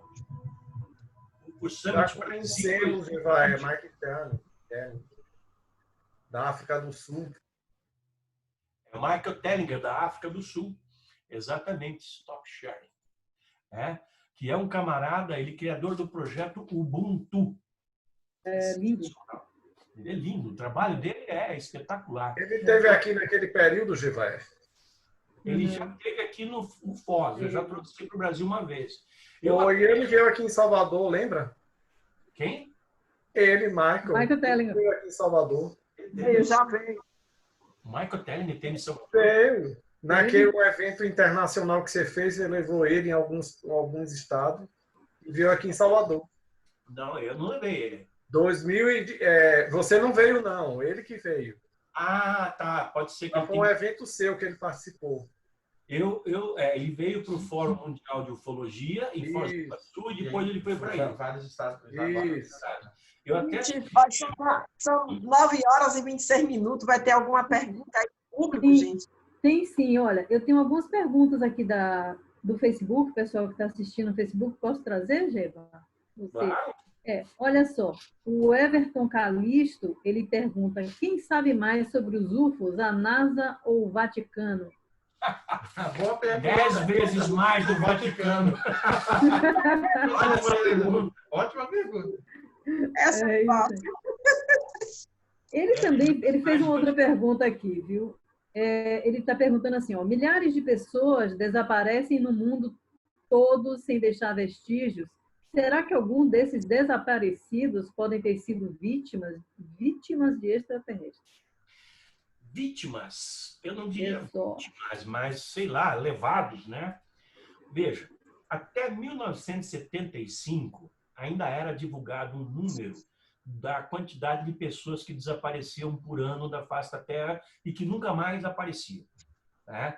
Há casos, assim, eu não me lembro qual era o número, mas era uma coisa assim, acima de 1.000 pessoas por dia, que sumia e nunca mais voltava. O cara foi comprar o pão na padaria e não voltou. Não voltou no dia seguinte, no outro dia, procuraram nos hospitais, no necrotério, etc. Tal. Nunca mais o cara sumiu. Então, se você tirar quem está fugindo da mulher para não apanhar, quem está fugindo do namorado para não apanhar, quem está fugindo da polícia, quem está fugindo de dívidas, quem foi atropelado e ninguém deu conta, mesmo assim ainda vai sobrar uma quantidade de pessoas que desaparecem sem nenhuma explicação. Agora, tem um fato interessante, que é de caras que vão ali na padaria comprar pão e voltam 20 anos depois. Verdade. Onde é que o cara foi? Onde é que o cara teve? Olha o Travis Walton. O Travis Walton foi levado por 5 dias para dentro de uma nave, mas a sensação que ele teve é de que foi apenas por volta de 1 hora. Já o Cabo Valdez, ali no Chile, ele foi levado por 30 minutos. e foi devolvido. Ele estava fazendo um exercício militar com os seus comandados, né? Seus soldados, ele sumiu. Todo mundo ficou preocupado. Onde é que ele foi? Cadê? Sumiu. Ele volta com barba de 3, 4 dias. E diz que passou 3, 4 dias. Então, o tempo é elástico. Para nós e para eles, o tempo pode passar diferentemente. Temos que levar isso em consideração também. Tem experiências incríveis de tempo, né? Nossa. Você mesmo já viveu, né? E relatou. Vou contar para você. Aí a gente tem que fazer outra live, né? Aí é outra live, mas rapidamente aconteceu o seguinte. A data limite, segundo Chico Xavier, encerrou-se no dia 20, ou completou-se no dia 20 de julho do ano passado. Eu fiz um evento nessa data, que começou na sexta-feira e acabou no domingo ao meio-dia, em Peruíbe. Eu estava. Você estava lá, né? Tava. 1000 e tantas pessoas, uma coisa de louco. Né? Acabou o evento, no dia 21, domingo, eu almocei, peguei meus filhos e vim para Curitiba. Eu vim pela BR-101, a Regis Bittencourt. Cheguei em Curitiba, entrei em Curitiba, estava indo para o centro para deixar um amigo que estava conosco. Quando eu faço uma curva, eu estou numa outra rodovia, lá, sei lá, a uns 25 quilômetros de Curitiba. Eu falei, mas como foi isso? Que loucura é essa? Como que aconteceu isso? Eu tenho que contar esse fato também no meu programa. Aí, tudo bem, eu penso, sei lá, eu acho que eu errei o caminho, mas como eu estava no centro de Curitiba, aí eu volto para Curitiba e quando eu passo por um determinado trecho e faço a curva, eu vou para o mesmo lugar em que eu estava, onde eu fui parar antes. Só que, na ocasião anterior, eu estava vindo na rodovia 25 quilômetros no sentido Praias-Curitiba. E dessa vez eu estava indo no sentido Curitiba-Praias, a 25 quilômetros. Todo mundo olhou o GPS do carro também estava funcionando legal. Daqui a pouco a gente viu uma placa, Paranaguá. Peraí, como é que a gente veio parar aqui? Que loucura é essa? Então isso aconteceu 2 vezes. E quando a gente então retorna para a cidade, volta para a cidade, eu estou numa rua, de repente, eu conheço Curitiba, moro aqui já há 10 anos. Eu estou numa cidade, de repente, 12 anos. Eu estou numa rua, de repente eu estou noutra. Eu volto para aquela rua, de repente eu vou para outra. Eu estou num lugar, eu vou para outro bairro, depois para outro bairro e fiquei rodando, até que eu criei uma estratégia. Abri os vidros do carro e pedi para todo mundo ler em voz alta as placas, com nome de rua, com nome de bairro, etc. E tal. Aí esse feitiço do tempo parou. E a gente então voltou aqui para casa. Foi uma loucura. Foi no dia seguinte ao encerramento da data limite. Você tem que falar sobre isso. Que história. Foi uma loucura. Tem o Paulo Santos também está querendo fazer uma pergunta aqui. Vamos abrir o microfone dele. Quem apareceu ali? Paulo Santos, que eu nem tinha visto que estava aí. Paulinho! Aqui escondidinho. Paulinho de Ananda Futulite. Paulinho, um abraço, meu amigo. Ô, Paulinho. Deixa eu ver aqui o microfone dele. Está completo, né? Não tinha visto ele ainda. Tá careca? Deixa eu ver. Ô, Geva, aceite minhas saudações, amigo, irmão, o nosso ancião da ufologia. Wagner, ancião, calma, ancião não é velho, é sábio. Wagner, querido amigo, irmão de muita caminhada cósmica, uma alegria, estava aqui ouvindo você silenciosamente, mas como o evento está sendo coordenado por mulheres, aí elas fecharam o meu microfone para que eu não possa falar, não é? Mas alguma compassiva permitiu esse momento de conversar com vocês. Obrigada, Paulinho. Uma gratidão, mais um aniversário da ufologia. É momento também da gente reavaliar nossos esforços como pesquisadores, não é? Aquele que não faz autocrítica, não se reavalia, não aprimora, não qualifica e não contribui melhor para a humanidade. Veja, nas discussões sobre casuísticas, já temos relatos suficientes, mesmo aqueles que ainda não foram abertos pelas forças armadas, seja lá qual for. Isso é uma dimensão que já está aí. Bom, a pergunta que eu faço, uma a você, Jevaé, e ao querido Wagner Borges. Por quê? Eu não sou querido também? Rapaz, você está ciumento demais, pelo amor de Deus. Os baianos não me adoram, não, né? Adoro. O Paulinho era meu vizinho. Amado Jevaé. Agora sim. Pronto. Qual o país do mundo, na ufologia, que sistematizou de forma bastante consistente, no campo científico, a fenomenologia UFO? Isso aí é para você. Wagner Borges, o que é que você pode falar sobre visita em outros planetas através do corpo mental, sem precisar fazer desdobramento do corpo astral? Essa é a pergunta que eu coloco aos queridos amigos, irmãos e companheiros de pesquisa. Responde você primeiro, Wagner. Primeiro os convidados e os mais antigos, né? Vamos lá. Os mais velhos. Nas experiências fora do corpo, clássicas, o chamado corpo astral, né, Paulinho, que você conhece bem, a pessoa tem um deslocamento, né, de dentro para fora e se vê se deslocando para um outro plano.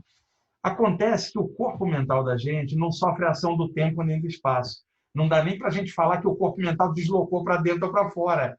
Ou seja, a expressão saída do corpo para corpo mental, ela fica... Eu acho que a filosofia, quando classificou corpos lá 100 anos atrás, classificou o corpo mental, mas não havia nomenclatura correta. Como é que você vai classificar um veículo de manifestação, Paulo, que não sofre ação do tempo nem do espaço? Daí ocorre, eu fiz uma pesquisa muito legal, os fenômenos de expansão da consciência, que os yogis chamavam de samadhi, né? Os ocultistas chamando de consciência cósmica, a sensação que a mente se expande naquele instante, desaparecendo internamente a noção de espaço, se percebe outras realidades sem sair do lugar.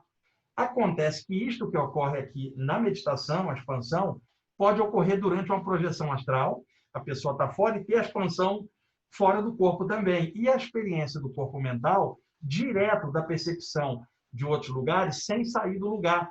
E aí eu tenho uma teoria, Paulinho, eu imaginei outro dia o seguinte: imagina um planeta do outro lado do universo, do outro lado da galáxia, em que aquele pessoal está no mesmo estágio evolutivo que nós. Uma morfologia um pouquinho diferente, dá mais humanos, mas ainda não alcançaram as estrelas. Do mesmo jeito que a gente sobe numa montanha para olhar o espaço sideral e fica perguntando, puxa, será que tem vida lá? Deve ter alguém do outro lado da galáxia que sobe o alto da montanha, olha para o espaço e fala assim, será que tem vida em outro lugar? Aí o que acontece? Você, Paulinho, está aí na Bahia, tem uma expansão da consciência. Aquele cara do outro lado da galáxia tem uma expansão da consciência. Nenhum dos dois se deslocou, mas um sente o outro e sabe que tem. Então, eu acho que isso que você está falando é muito importante. É um tema assim, que não é normalmente comentado, mas experiência de corpo mental arrebenta a boca do balão. A gente não tem parâmetro para narrar. Não há como você contar uma experiência dessa usando linguagem humana. Por isso que aqueles grandes mestres da Índia ficavam em silêncio quando tinha o Samadhi, Paulinho. Como é que eles iam compactar em palavras uma experiência desse porte, sem tempo e sem espaço, né? Deixa eu contar uma coisa para vocês. Na primeira vinda do George Tsoukalos, aquele que faz assim com o cabelo, na primeira vinda dele ao Brasil, pelo History, o History me chamou para trabalhar com ele, para mexer os negócios com ele. Aí ele já era meu conhecido nos Estados Unidos e aí virou meu amigo. Aí eu entreguei um exemplar da revista UFO para ele e falei, a revista UFO é a revista de ufologia mais antiga do mundo. E aí eu falei, ele ficou, nossa, é? Naquela época a revista estava com 35, 36 anos, hoje está com 38. Nossa, é? Oh, uau! Aí eu falei, de certo deve ser a mais antiga do universo também, porque não vai ter revista UFO em outros planetas. Sabe o que ele falou para mim? I certainly hope not. Eu certamente espero que não. Ou seja, espera que hajam outros planetas e que estejam vendo no mesmo nível que nós, que estejam vendo outras naves passarem por lá, talvez as mesmas que passem aqui, e alguém lá decidiu fazer uma revista de ufologia, fazer congresso, fazer lives, fazer unicósmica, fazer, enfim, academia de ufologia. E outra coisa, né, Paulinho? Vai que, de repente, um lugar desse, do outro lado da galáxia, por exemplo, Paulinho estava lá 70 anos atrás. Aí estava desencarnado no astral daquele lugar. Já era velho, hein? Era sábio. E aí, Paulinho está lá, desencarnado naquele lugar do outro lado, e aí um poder maior fala assim, Paulinho, vai reencarnar na Terra, vai para a família Santos. E aí Paulinho vem, está hoje aqui, expressando como um ser humano, com vidas não somente aqui, mas em outros lugares. E, de repente, Paulinho tem uma experiência fora do corpo, e aparece alguém daquele lugar também fora do corpo, e há um reconhecimento na hora, sem que ambos se conheçam aqui, porque Perfeito. já há um conhecimento extrafísico para a Terra. Isso. Perfeito. Wagner, nós precisamos nos aprofundar nessa perspectiva da relação do corpo mental com o universo, até porque, a rigor, você desprenderia menos energia, porque o corpo, de alguma forma, astral, você desprende energia vital, não é isso? E, ademais, J.G. Vaé, gostei dos seus comentários, comprova, mais uma vez, que você é ancião, porque a sua revista é a mais antiga do planeta Terra. E outra, se vier notícia de outro planeta, eles vão dizer qual é o veículo de comunicação mais antigo, procurem eles. E aí eles já estão fazendo com você. Você acredita?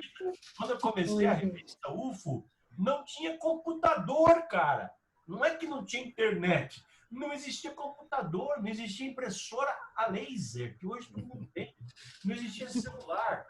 E eu não tinha carro, andava de ônibus com aquelas artes finais, que você sabe muito bem, eu fiz fotolito da UFO, aquelas artes finais, um cartelão assim, com as colunas grudadas aqui.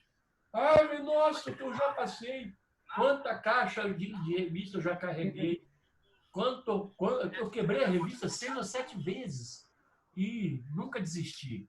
Até que um dia, né? Você me ajudou nisso. Eu lembro, o Paulinho, naquela época, ajudou lá com a Mitos, lembra? Lá com a Mitos. Eu lembro bem. Um dia, a gente encontrou aquele cara da revista Espiritismo Científico. Espiritismo e Ciência. Gilberto? Não era o Gilberto, era o Alex? Não era Mitos revista. Era um cara que tinha uma revista Espiritismo Científico, mas não era da Mitos. Aí ele falou, olha, a Mitos está topando editores. Aí eu pedi para o Paulinho fez a intermediação com a Mitos. E aí eu fui a São Paulo, Paulinho foi comigo, lá na Mitos, e a Mitos falou, claro que nós queremos a UFO, vamos fazer a UFO aqui, assim, assim, assim. Foi no início de 2000, da década de 2000, 2001, por aí. 2001, acho, eu me lembro. E eu não estava recebendo da Mitos, porque o papo era, se houvesse lucro, havia uma divisão entre eles. Só que passou 6 meses e não recebeu um centavo. Ô, Geva, quem lhe ajudou não foi Paulo Santos, foi Astacheran. Ele disse, ô Paulinho, vai ajudar aí esse menino que tem uma revista mais antiga da face da Terra. E aí eu como bom cumpridor de ordem, fui, menino bom. Mas você foi... Não, você me ajudou noutra coisa. 6 meses sem receber um centavo, eu falei para você, Paulinho, estou quase passando fome. Eu sei. Aí você ligou para mim e falou, escuta, gente, vocês têm que resolver esse problema com o Roger Vaé. O Roger Vaé está passando necessidade, né, em Campo Grande. E vocês foi intervenção extraplanetária. Ou seja, o mito, Wagner, se transformou em realidade, mas com intervenção cósmica. Ninguém brinque com a mais antiga revista de ufologia do planeta Terra. Você está blindado. Quanta coisa nós passamos juntos, hein? Muita coisa. Tamo junto. Ufologia é uma luta diária. Não adianta a gente achar que as coisas vão acontecer. Você tem que fazer acontecer. Exatamente. Você tem que fazer acontecer. Esse Fórum Mundial de Ufologia, eu vou realizar ele em Brasília, em Salvador, no Rio, em São Paulo e em Curitiba. Em 5 lugares. Eu tenho 5 auditórios contratados para um total de 3.000 pessoas. O ingresso vai ser R$100 para você ter uma exposição ufológica e para você ter 2 dos maiores P da galáxia, tá? Falando sobre ufologia para vocês. 100 pila, 100 reais, porque eu só quero pagar os custos. Se eu consigo ganhar um pouco, aí eu quero, claro, ganhar um pouco, porque eu quero trazer o escritório da revista UFO, que está em Campo Grande, para Curitiba. E para isso eu preciso de capital, que hoje eu não tenho. E nós vamos matando, meu irmão. A gente já... Gente, já passou da hora, 21 horas e 44 minutos aqui no planeta Terra. Desse lado de cá. A chance de eu dar janta para o Acabou baba. Wagner. Meu Deus, o Geva estava preocupado com isso. Ô, Geva, tem uma pessoa aqui no Facebook perguntando sobre o curso do Wagner, se as aulas vão ficar gravadas. Vão. Todos os cursos, as aulas ficam gravadas. E quem se inscreve pode assistir quantas vezes quiser, até enjoar. Beleza. Nós vamos também, viu, Geva, ter nossos cursos. Eu quero avisar aí ao público também que a Unicósmica vai ter os cursos. Então, a gente vai ter área de astronomia, de astrologia, a parte de ufologia também, meio ambiente, a parte das corretas relações humanas, que a gente está precisando muito. E por aí lá se vai. Temos uma farta programação. E já tem 2 professores aí também, né, Ana? Que está na nossa frente. Já está na lista. Estamos olhando também. Qualquer coisa para ir para a Bahia. Nossos convidados. Mas vocês acham que eu vou para uma palestra? Eu vou para tomar a Bahia e vou para comer acarajé. Olha aí, ó. As masterclasses da gente, né? Cosmologia, ufologia e astrologia. Em breve, aguardem aí os anúncios. A gente vai comunicar toda a nossa rede aí. A gente trabalha com os módulos, que é cosmos, natureza e humanidade. E daí a gente vai explorando tudo. Aqui a gente faz o seguinte sistema, talvez ajude vocês. No ano passado, nós fizemos 2 dias de curso. Percebemos que isso era estafante. Um sábado e um domingo, das 9 da manhã às 7 da tarde, da noite, é estafante. Então, nós reduzimos. E agora nós estamos fazendo um curso por mês. Vai das 9 às 10h30, intervalo de 15 minutos. Daí vai até meio-dia e alguma coisa. Na hora do almoço, eu preparo um almoço. E amanhã eu vou fazer uma moqueca baiana. Tá bom? Na panela de barro com azeite de dendê de Bahia. Aí a gente volta às 2 da tarde, vai até às 2h30, 3 e pouquinho. Intervalo de 15 minutos, mais um bloco, mais um intervalo, mais um bloco, acaba. Perguntas a gente recebe, a gente cria um grupo de WhatsApp para cada curso. Então, nós vamos ter uma pessoa que fica coletando as perguntas e passando para o conferencista. O conferencista fica diante de uma parede esverdeada, é um estúdio muito bom, é um chroma key. Então, a gente passa o slide, na verdade, no computador, mas ele vê na tela. Então, ele pode... A tela pega desde do joelho dele até o teto. Então, ele pode, com uma varinha, ficar mostrando, tá vendo? Aqui, ó, o buraquinho aqui do parafuso da nave, não sei o quê. Então, é muito interativo, é muito bem feito, é uma coisa bem organizada. O site é academiadeufologia.com.br. Academia de Ufologia. A instituição é a Academia Brasileira de Ufologia. É uma iniciativa da revista UFO, que também tem a UFO TV, a UFOFlix, a Universidade da Ufologia e mais um monte de coisas aí que vocês não querem. E eu tenho o meu site de viagens, Viaje com J, com Gevaer. Viaje com J, Gevaer com G.com.br. E nós vamos fazer uma viagem esse ano para a Amazônia. Deixa eu mostrar o site para vocês. Deixa eu dar mais um share aqui, ó. O site, eu vou ter... Como é que eu pego o site aqui? Exit full screen. Tem que abrir o site primeiro, Geva. Vou abrir aqui o site, só um instantinho. Esse aqui é o site da academia. Eu vou abrir para vocês o site da academia, ó, tá? Vou dar um share no site da academia, tá? É esse aqui, vocês estão vendo, né? Aqui tem os cursos, ó. Você entra aqui, tem um trailer, pá, tem os cursos. Ainda nós vamos ter um curso de O Legado Anunnaki, Era dos Deuses, curso de ataques extraterrestres, telepatia entre humanos e alienígenas, análise de efeitos físicos, etc. E aqui estão os eventos passados. E aqui está a próxima viagem que eu farei. Ó. Esse é o site de viagem de exploração ufológica da Amazônia. Eu alugo um barco, não é um barquinho dessa vez, é um barcão, todo telado, todo com ar-condicionado, uma tripulação de 6, 8 pessoas para nos atender, um café da manhã amazônico, almoço, janta, peixe, adoidado, tudo, né? Aqui vocês têm todas as informações, o trailer está saindo. Então, eu sou o guia, o Rafael Amorim vai dessa vez comigo, o Corlai Zemit vai fazer a ayahuasca, e o Moacir é o guia amazônico, né? Então, nós temos toda uma atividade, ó. Olha só, esse é o nosso barco. Esse é o nosso barco. Aí a gente para em comunidades ribeirinhas. Deixa eu pular para cá. A gente para em comunidades ribeirinhas e conversa com os ribeirinhos sobre ufologia, sobre os avistamentos deles. É muito bonito, gente. É muito bacana isso aí. As próximas viagens que eu vou fazer, olha só. Ilha da Páscoa, até aí é moleza. Área 51 com Bob Lazar. Costa do Pacífico, vamos para Caral. Vocês sabiam que em Caral, a 200 quilômetros ao norte de Lima, existe um conjunto de pirâmides que são 3.000 anos mais antigas que as do Egito? Quem construiu aquilo ali? Os Anunnaki.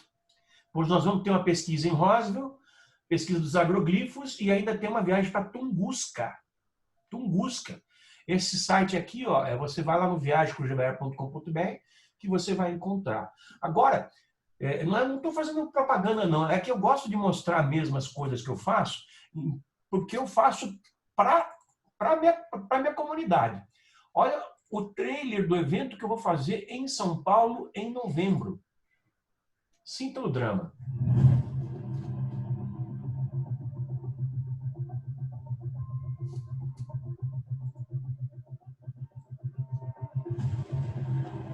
O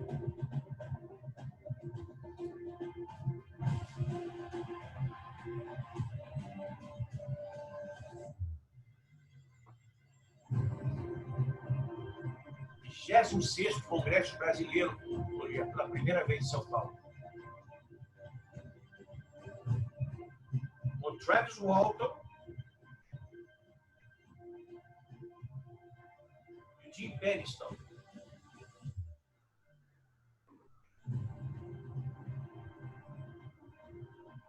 E 13 conferencistas brasileiros.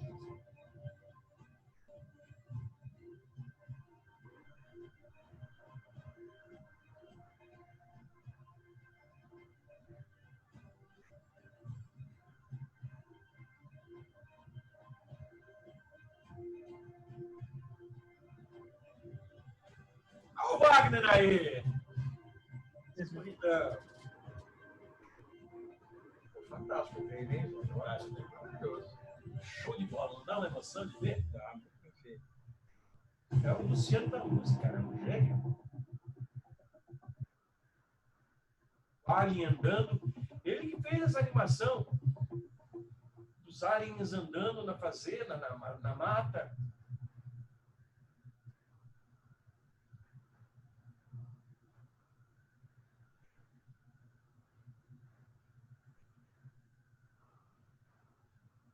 É isso aí. Stop sharing. Então, muito bom. Muito bom, né? Show de bola. Se me meto a fazer alguma coisa, eu quero fazer muito bem feito. Eu quero que as pessoas saiam, por exemplo, num congresso meu, pensando, que banho de informação que eu tomei nesse congresso. Por isso eu convido conferencistas top sempre. Conferencistas que dão bons recados. E agora o Summit vai ser qualquer coisa fora do normal, assim, realmente vai ser Nossa, estou até pensando. Eu estou com uma equipe reduzida. Agora, pode acontecer de, sei lá, a pandemia só piora, né? Eu não sei como é que vai ser esse ano. Os eventos que eu tinha para o primeiro semestre, eu joguei para o segundo semestre. O Summit, que era no segundo semestre, passou para julho.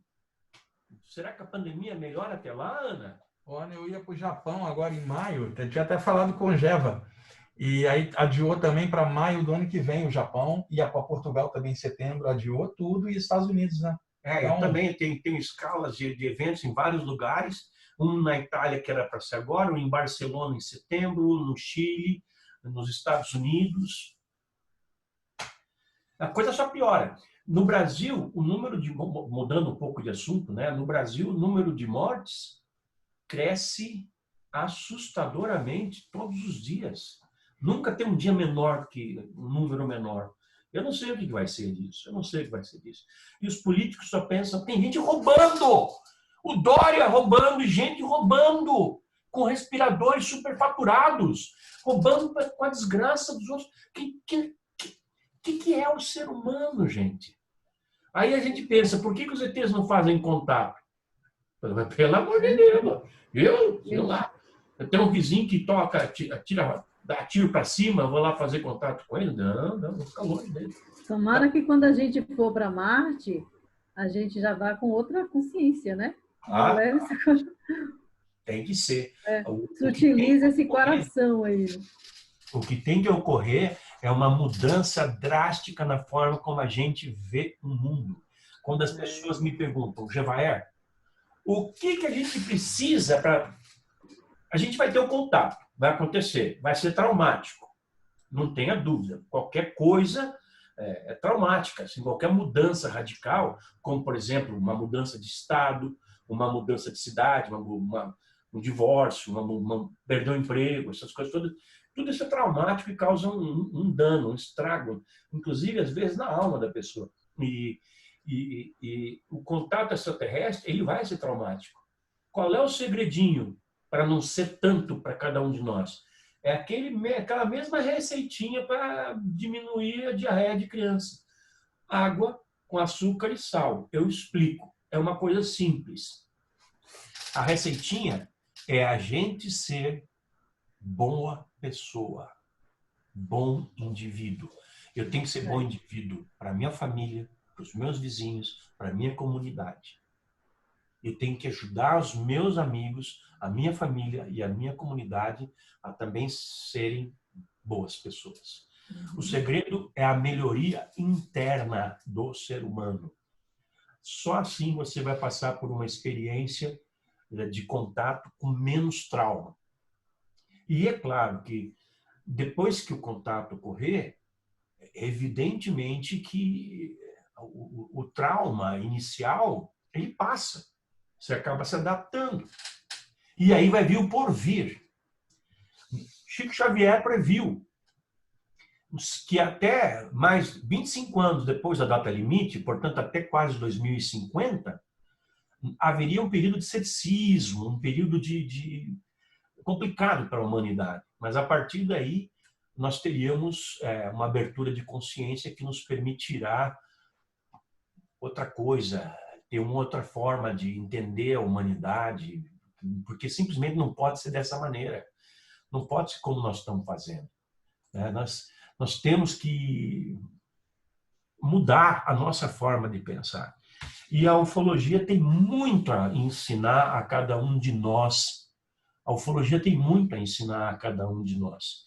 Porque ela nos mostra, a ufologia comprova, nos mostra que existem outras formas de vida, e o que pode ser mais importante para nós do que isso. Então, vamos ficar atentos, ligados e tentar melhorar. Sempre. A busca da melhora, aliás, não é só para ter um contato, é para tudo. Uma pessoa boa, ela vai ser boa para todos os fins. Isso é importante. Mas especialmente para ter um contato, a pessoa tem que ser uma pessoa melhor do que ela é sempre. Mesmo que ela seja boa, no dia seguinte ela tem que ser um pouquinho melhor, no dia seguinte um pouquinho melhor, no dia seguinte um pouquinho melhor, no dia seguinte um pouquinho melhor. Isso aí é o foco da Unicósmica, né, Ana? Está no foco da nossa universidade. Mais alguma pergunta, gente? Não, eu acho que a gente já pode se encaminhar para o final Então, aí. Agradecer a você. É isso mesmo, Jevaé. A gente tem que formar esse cidadão cósmico, aquele que respeita um ao outro e respeita até os nossos vizinhos de outras estrelas. Isso é que é importante para todos nós. E eu quero, nesse momento, fazer os meus agradecimentos especiais a você, Jevaé, sempre nosso amigo, sempre nosso parceiro de trabalho. Wagner Borges também, no mesmo caminho. Já estive uma vez lá fazendo palestra lá no centro de Wagner, no centro de estudos dele. Foi uma tarde especial que tivemos com Paulo, eu, Wagner. E eu não me esqueço essas coisas tão boas que aconteceram em nossa vida. Então, eu quero agradecer de coração a presença de vocês nesse momento tão especial de celebração do Dia Mundial dos Discos Voadores. O Centro de Estudos Astacheran agradece mais uma vez. A nossa Universidade Livre de Educação Cósmica também deixa os agradecimentos especiais. Desejando a vocês muita sorte, muita saúde, para que nós possamos continuar com esse trabalho. Muito obrigado, Ana. Agora você cumpre a sua parte do trato e manda uma garrafa de abaíra para mim. Ô, Geva, e aqui a Liz Braga está dizendo que quando você voltar para comer aqui o acarajé, a moqueca, né? Que você lembra aqui que aqui é com coentro, é sem coentro, mas você gosta sem, mas aqui tem. Sem coentro, né? Não, quando eu peço nos restaurantes, os caras não entendem. Como assim sem coentro? Como é que se faz moqueca sem coentro? Amanhã eu vou fazer no intervalo do curso do Wagner uma moqueca de peixe, naturalmente, e um pirão. E eu vou filmar o processo, né, algumas partes do processo, e passo no meu programa. Vai ficar show de bola. Muito bom. Muito obrigada, viu, Wagner? Ana, cara, tô com saudade do bolo de carimã aí de Salvador, viu? O bolo de carimã. Gosto mais do bolo de carimã. Aqui é uma delícia essas coisas. O que é carimã? É tipo... Não é pinho? É uma Explica aí, Ana. É uma farinha, é feito da mandioca, que deixa de molho e depois faz o bolo. Fica bom, é muito gostoso. Agora eu vou revelar um fato. Um dia eu comi uma moqueca de cogumelo e palmito mais vegetariano impossível na casa de Aninha Santos. Várias vezes.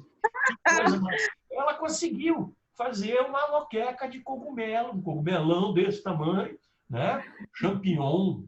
Palmito. Que delícia. Fiquei com inveja agora. E Paulinho também manja bem de cozinha pra caramba. Faz cada coisa, Paulinho. Olha. É verdade, Paulinho. É de família. Gente, olha, a gente tem que agradecer aí todo mundo que acompanhou a gente aqui no Facebook, né? Pessoal que veio aqui, que está aqui no Zoom. Muito obrigada. Obrigada a vocês. Obrigado a todos. Geva e Wagner Borges. Obrigado. Maravilha. Bom demais. Wagner, tudo de bom. Tomara que passe logo essa pandemia para a gente se encontrar. Raimundo, que bom te ver, viu? Eu também, adorei lhe ver. Tem que aparecer mais. Cadê esses microfones? Paulinho, até mais. Ana, tchau. Gente, muito obrigada, viu? Tchau. Beijo grande, sucesso no curso. Sucesso, obrigado. Tchau. Tchau, boa noite. Boa noite a todos também. Boa noite.